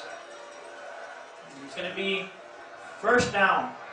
The Wolverines, as my partner Raul said, with the first down, getting ready for the snap. Polo to number 2, Pedro Garcia. Number 3, pardon, it was Javier Hernandez. That was the same play they used on that big run. Quarterback scrambles to the outside, pitches it to the running back, and unfortunately this play wasn't as productive as the last one, but it does show you that it is a productive play at that. It's like it's starting to rain, so it's going to be a slippery game. It's been quite wet outside throughout the game, but it looks like it's coming out a little bit harder. It had been raining earlier, and now it's starting again. There's the snap, and he is brought down with only a 2-yard advancement. Pedro Garcia with that carry. Austin Tacombe with a tackle. And it looks like that will be the end of the third quarter with time running out. Wolverines trailing 17-3. Wolverines managed to get a good drive going, only to cap it off with a field goal. And in recent events, running back Don Chaney did get injured. He has been walking around being stressed out. Hopefully he can make the return. So now each team going to their corners. Coach Stewart speaking to number 62, 71, and 14, and the rest of the team following him out. Coach Stewart looks like he's speaking to his team personally instead of over the mic. The Wolverines are getting ready for what could be a very amazing, monumental comeback. The Wolverines are trailing 14. However, that has not stopped them in the past, as they have recovered very well in other games. However, against the Explorers, they have never quite been able to pull off a win. They're down. Lucas Polo with a throw. Oh, almost an interception by number 26. And that's going to It's be incomplete pass. Jordan Griffin with a near interception. Lucas Polo hasn't looked too good today. Unfortunately, he had thrown that interception early in the game and hasn't really completed those big plays. He did have some success with the short passes, but unfortunately for them, that play was a near interception. Luckily for them, it wasn't. The Wolverines getting ready back onto the field. Lucas Pola, a little bit. It looks like they're going to be punting the ball. Oh, it will be punting the ball. Lucas Pola seemed a little bit nervous after that play, after that almost interception there. Punting the ball.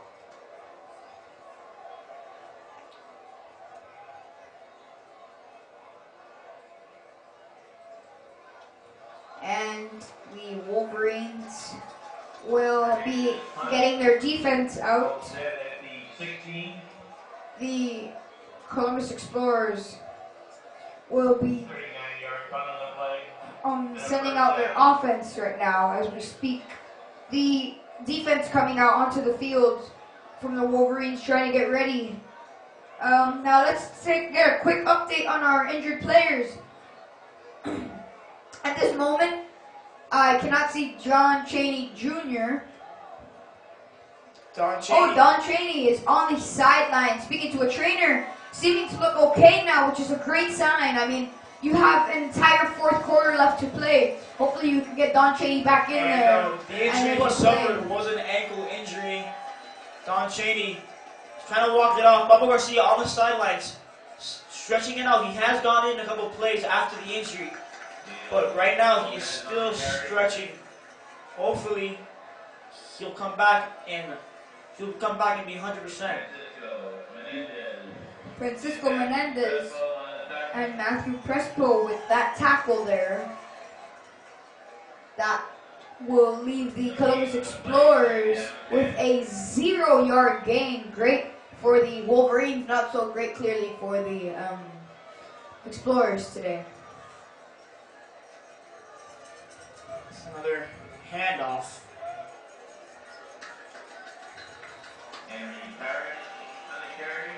Henry Parrish with that carry there.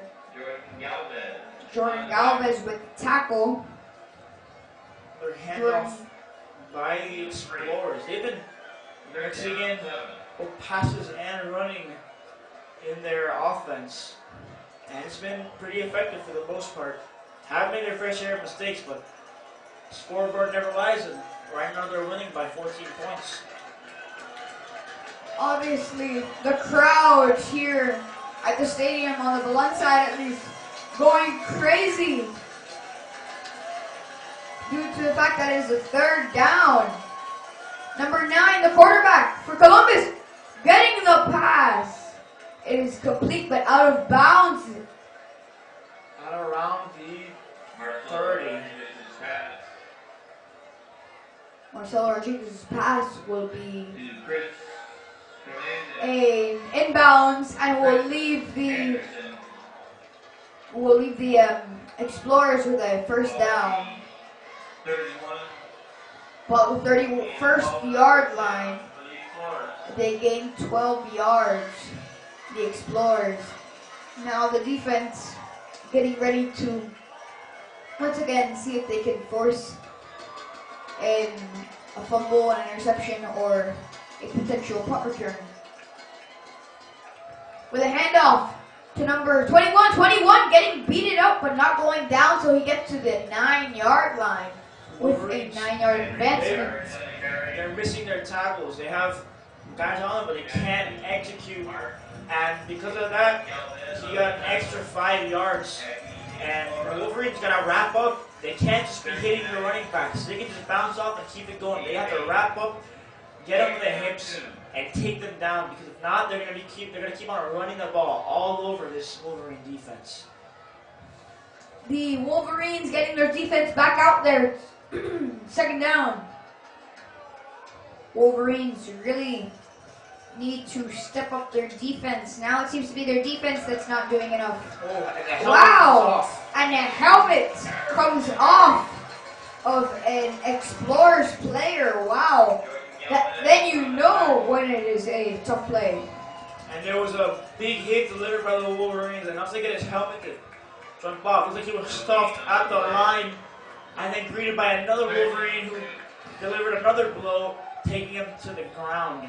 Good thing is it's another third down with a 0-yard gain, giving this defense of the Wolverines hope once again. This is a reminder at the end of the A game. timeout is called. All spectators are to stay off the field. All spectators are to stay off the field. Stay off the field at the end of the game. Third down and short for the Explorers. Some lightning in the distance, that could be a concern. I wonder what the officials are going to do about that. That was pretty close to the stadium.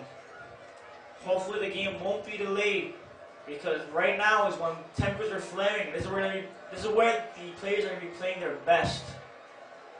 And Wolverines got to get this stop. 8 minutes, 54 seconds left in the game. Wolverines. That's going to be the time that they're going to need to be able to score 2 touchdowns if they want to tie the game.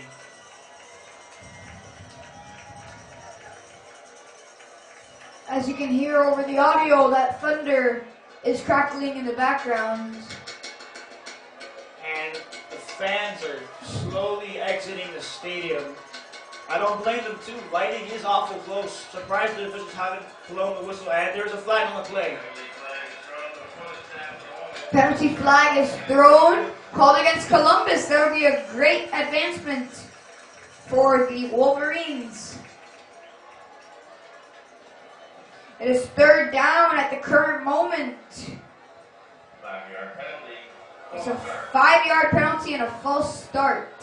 Ball at the 34. Now at the 34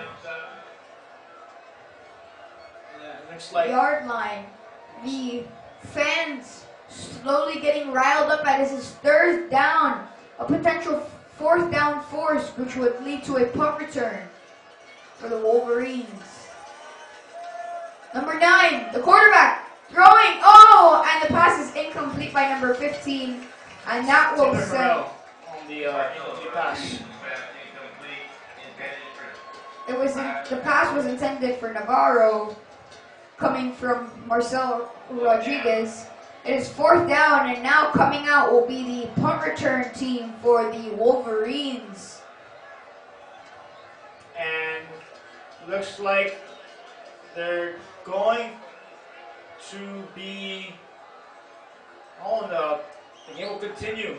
There's some confusion and there's still lightning in the distance. As we are hearing reports that it is coming. The punt is mumbled, Or leaving and he keeps it. and going in the direction of the east. Wow, what a And run. from the look of that play, the punt was dropped. The punter did drop the ball. However, he picked it up and it looked like he may have ran it far enough to get the first down. Not too sure what the officials are going to rule it. There are 2 injured Wolverines on the play. The 2 that did force the punter to run. And those 2 Wolverines are the 2. Pablo Garcia. Again, another injury for him. This can't look good. They're probably going to have to sit him out. You can't have a player get injured twice, especially one of his caliber. 40. And, number 88, Matthew Martin, also exiting the field. Unfortunately, 2 hurt. What's really going to be bothering Wolverines is the fact that Pablo Garcia is now hurt for a second time. Looks like in the same spot he was hurt the first time. And there he goes to the floor. Hopefully he sets up to be alright and he can come back into this game. the Wolverines doing a huddle now, planning their defense without. And it's like their offense Their now. offense is on. Correction. And there's the snap. Pola throwing it. And it is not caught by number 3. The pass was intended for number 3, Javier Hernandez, coming from Lucas Pola. That will make it. Second down. Lucas Pola has had some trouble on the deep ball. They should look to throw the ball short, or relatively short, because right now those deep balls aren't looking too good for Pola. And there was double coverage on the play. 2 defenders covering Javi Hernandez, who the ball was intended for. So they got to play a little bit smarter and Polo can't be forcing those plays because he knows the defense like the Explorers, there can be some trouble in that backfield. The Wolverines with the fake handoff to number 21. It really went to number That's for who? Miley Gary? Daniel with the carry. Daniel getting about a 2-yard advancement, making it a third Daniel down. Garasha, he is a quick running back that the Wolverines have on their roster. Oh, it looks like number 1, Don Chaney, is back on the field. Looks like he is recovered from his injury. A huge relief for the Wolverine offense. Don Chaney, as you just heard from my partner Raul, back on. Crowd seeming to get a little bit happier. The momentum, the attitude, just everything seemed to kind of go up there.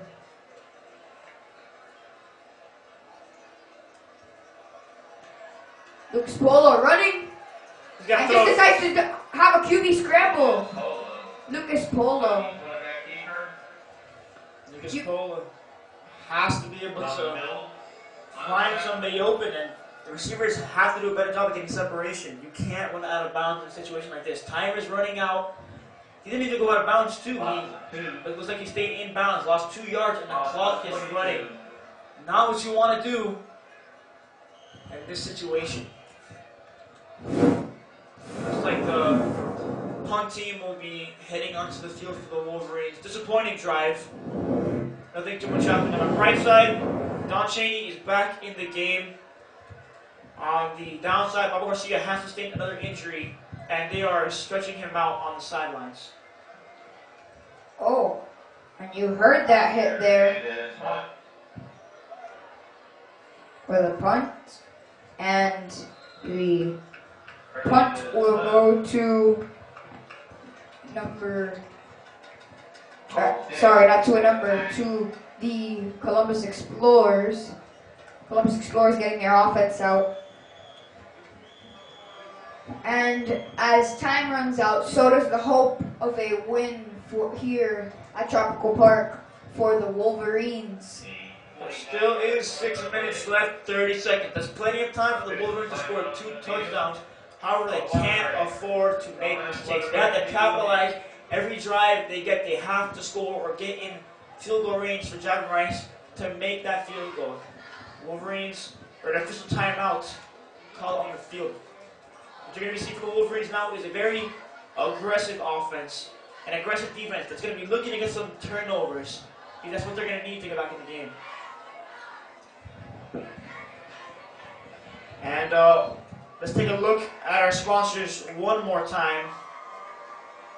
The Belen Jesuit sponsors were recognized earlier in the game. We're going to give it to you one more time. And here they are. Sedano Supermarket, Belen Networking Group, Cool J's Online, Bank United, Professional Bank, First Bank Florida, Michael P. Martinez, Allstate Insurance, AA Uniforms, FPG Wholesale Incorporated, PAAST Certified Public Accountants and Consultants, Libby's Nectar, Hancock Askew and Company, Ben Trust Insurance Group, Miami OBGYN Associates, Momentum Consulting, Doink Design, Coca-Cola, Baptist Health South Florida, Crown Wine and Spirit, and La Cajachina. Again, the Belen Alumni Association of Jesuit Schools from Cuba and Miami would like to thank these sponsors for their contributions. I would also once again like to honor the Belen's football team honorary captains from 4 decades of wonderful football in Belen: Manny Diaz, class of 73, Antonio Franny, class of 86, Marcos Mestre, class of 91, and Peter Peterman from class of 2006. Thank you very much. Back to the game. Columbus Explorers just got a runoff. Short gain. Nothing too exciting. Wolverines still trailing in this one, 3-17. Still hope alive in the Wolverines. They have 5 minutes and 30 seconds left to score 2 touchdowns. However, that means they have to get a turnover on defense, or at least force a 3 and out, and use those 3 timeouts wisely. Columbus has already used 2 of their timeouts. Howard, Belen, he's going to need to conserve them. Indeed, the Wolverines right now on the sidelines along with the Explorers almost off to the sidelines, discussing plans. Referees seeming to be in deep conversation about an issue right now. Number seven is Alfonso Rodriguez, getting up, limping off the field with the trainer. Seems to have but a leg injury. Seems to be the lower left knee. Another injury for the Wolverines. They're just taking blows. The Wolverines every year seem to take a beating at this specific game. And boy, can I say that this year has been one of their worst. Thankfully, he was able to get off the field, and it wasn't a serious injury. And there's a false start. Just blowing the whistle. Let's see what it is. A false start. Yep. A false Goes to start. the Explorers.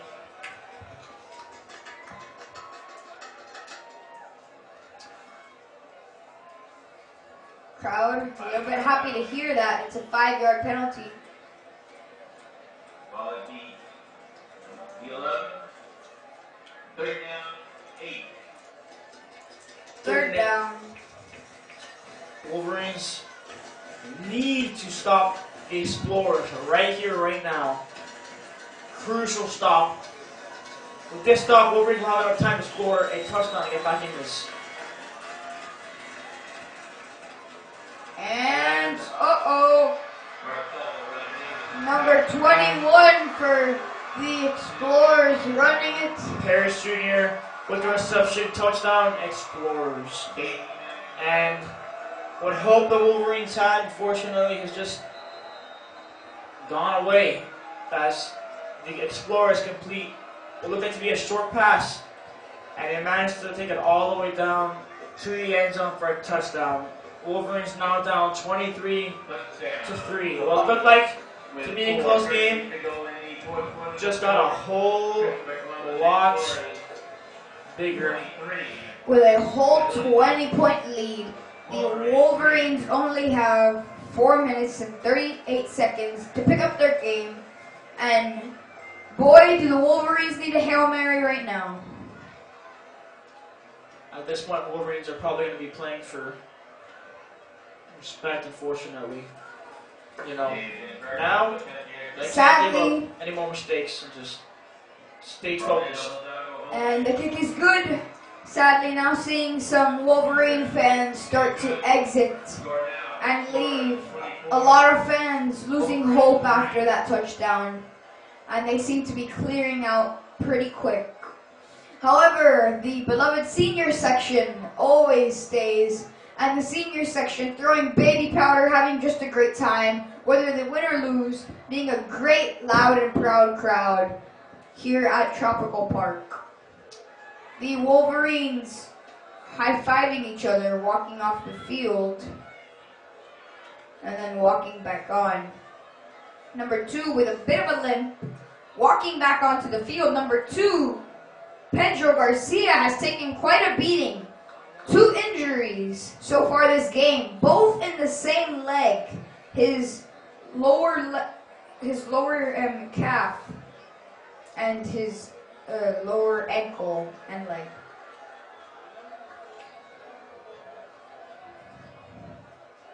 The Wolverines advancing throughout the field, just walking into their positions for their punt return. Sadly, hate to say this, the Wolverines team seems to be losing hope in themselves. It is 24-3 in case you're wondering what the score is. A 21-point lead for the Explorers. And fans on the Explorer side as well leaving, knowing that the game is already over, practically. The Wolverines, number 3, catching it. Number 3, Javier Hernandez with the run and return to the 44th yard line. And here comes the Wolverine offense one more time. Don Cheney back in the game. I said earlier, he's recovered from his injury. Not too sure about Pablo Garcia. He did sustain 2 injuries during this game, but has managed to come back on the level of that first injury. He looks like he is on the field. Wolverine's ready on a huddle. He is not, actually. Wolverine's ready for the snap as their defense. And it's a handoff to number 1. Number 1, Don Cheney with a great run. Going out of bounds though at the end there. Probably afraid to get hit again after the injury that he had after that 80-yard run there. And back in the third quarter. Really a smart move there by Don Cheney. Running out of bounds, trying to conserve time. He did have that big gain earlier. He knows time is running short. And he needs to get out of bounds to save that clock. And it's like Don Cheney is hurt again, or on his knee. Not good news for the Wolverines. Don Cheney hurt again. As my partner just said, Don Cheney, there seems to be an issue with him. Because the thing is, when he ran out of bounds, it seemed that he was already cramping up. Maybe he pulled a muscle. I'm not sure. I don't think it was a tackle because he was never actually hit on that last play. Maybe it's just a little spur of the moment kind of thing. Probably injury came back or he cramped up. Who knows at this point? But we do know that he did suffer an injury in the third after his wonderful, spectacular 80-yard run. But sadly, nothing was made out of that run. So the Wolverines right now just kind of gathering around him as he is on the floor again. The Explorers have just completely dominated the game. So Don Cheney is a workhorse. He does get the majority of the reps at practice. If all players to get injured, it would be him. He has taken a beating in this game. And in practice too, constantly running. And with a player like him, you got to give him reps. You got to give him that opportunity to shine. And they have given it to him today, and he has not disappointed. Unfortunately, it did end with him walking off the field. You see Coach Richard Stewart walking off the field, and obviously saddened by the loss of this player. You know, you can't have a player like him off the field because it really does kill the momentum of the team. And as you see fellow team members, Jordan Galvez and Diego Ortega help carry him off the field. That's what a team's all about. That's what you want to see from your teammates, unity. And you see they're helping him onto the bench, or onto the floor, where he hopefully will get stretched out and hopefully he'll be ready to go for next week's game, because it looks like he won't be returning for the remainder. Don Cheney being laid out on the floor, first down. Oh, and a run by Javier Hernandez. And another double handoff play by the Wolverines. As stated earlier, you are going to see a lot of those, or you have seen a lot of those. And they have been effective in their own way. They do get the yards that they're meant to. And in this case, Javi Hernandez comes up with a pretty solid gain of about 5-6 yards. Wolverines. Oh, and a penalty is thrown. And we will see why now. I do not... Illegal participation called against the Explorers. And that seems to be a 5-yard penalty. And it is confirmed. And that'll move them back. Here comes, moving forward, pardon me. There goes, they put Gabriel Aparicio on an offense display. He is a player that can go both ways. He has some experience at halfback. So no mystery there putting him in, especially with all the injuries the running backs have sustained. Wolverines. But now Jordan Galvez is in as a running back. There's the snap. Polo with the throw to Diego Ortega and does not get it. And looks like it is intercepted. Oh, Nope, they're going to call it an incomplete pass. Very Incomplete. good coverage by the Explorers there. It was double coverage, a tight ball to be fit. Dago did have the speed. Unfortunately, he did not get high enough to complete the reception. The Diego Ortega matchup that we were talking about earlier has not fallen through at all this game. It hasn't been influential at all. If anything, I would say the running backs Don Chaney and Pedro Garcia have done more than anything. Both have 2 injuries that they have battled through. After those 2 injuries, they still went on field. Sadly, Don Chaney couldn't recover. He is on the field right now, laying down on the sidelines. And the offense back out. Let's see what they do here. Center crunching down. Handing it off to number 21. It was a fake. Another trick play by the Wolverines. This time it was run up the middle. They had Jordan Galvez running to the outside. Try to draw the defense off the middle. And again, another Wolverine has sustained an injury. This time, it looks like it is number 14. If that's number 14, that would be Joey Placencia. But as soon as I have the numbers, we'll let you know who is on the floor. Stay off the field. All spectators must stay off the field at the end of the game. Thank you. The Wolverines are now trying to help a man on the field recover. He is from the Wolverines. You cannot tell what kind of injury or who he is from here. We will be updating you play by play as we see. He seems to have an upper body injury, the first upper body injury of the game. It's not seem to have a problem with his legs. It seems to be that he got some wind knocked out of him. He has been hit in the chest. And it looks like it is, can't really tell who it is, but another Wolverine down. The Wolverines have been taking a beating. They have a lot of injuries after this game. Don Chaney is getting stretched out on the sidelines. So It seems to be number 21. 21, Jordan Galvez, who has been injury prone in past years. Unfortunately, he's on the floor again. Not good news for him and the Wolverines. He is a tough player, likes to be delivering those big hits. Unfortunately, here he, gets the injury, and luckily he gets up off the field. He walking out fine. Number 71, actually. 71. A correction. So Sorry about 71, that should be Stefano Pinto, who has been injured. He didn't play last game. Looks like he sustained an injury to the arm, shoulder area. His shoulder injury, as I said earlier, seemed to be an upper body injury, the first one for the Wolverines. All of them have been leg injuries due to tackles and wraps. The fans on the Wolverines side, especially the senior section, still ready to cheer as they wave the American flag and chant together.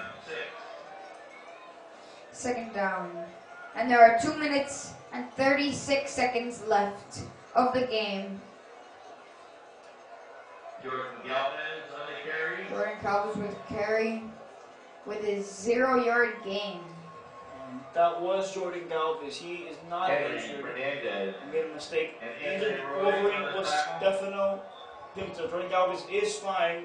He is a running back for the Wolverines. After they sustained injuries from Papo Garcia and Don Chaney, who are getting stretched out on the sidelines.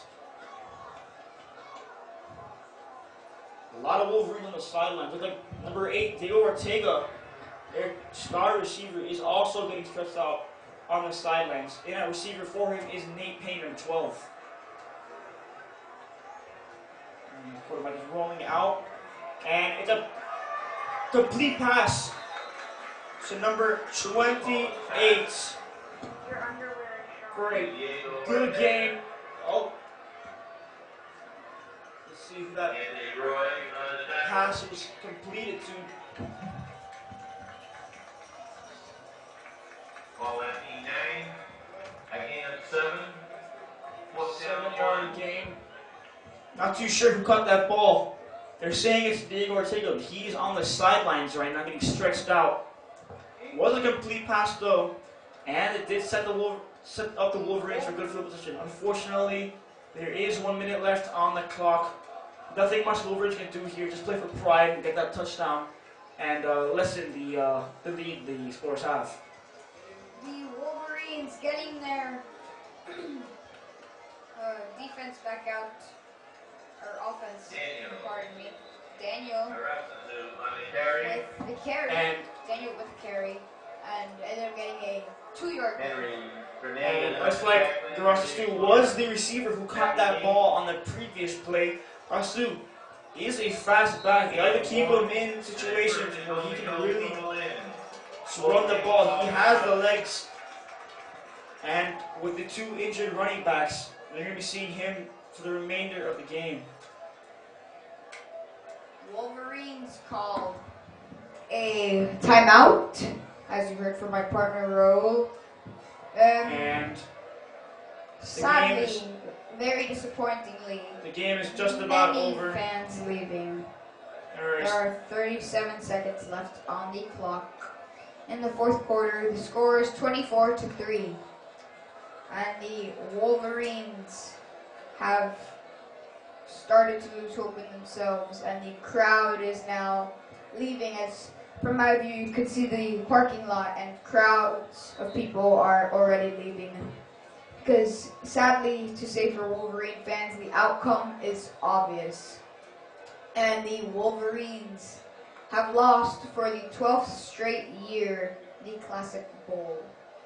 This would be one of the more thrilling games. There were some big plays from both the Wolverines and the Explorers. Unfortunately, the Wolverines came up short. And First and goal from the 8.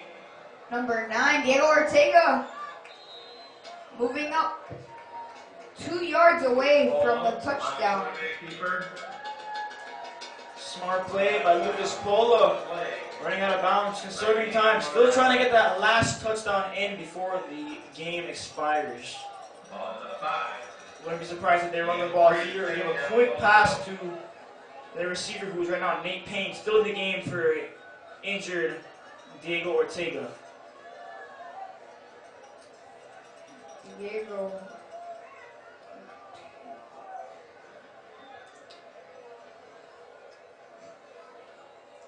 And the Columbus Explorer runs onto the field, making some substitutions. And Pablo Garcia is now back in the game.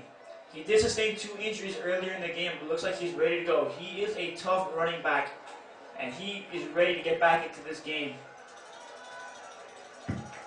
Pedro Garcia, this will be the third time that he comes, or the second time he comes back from an injury. He runs it and is wrapped up. On the carry.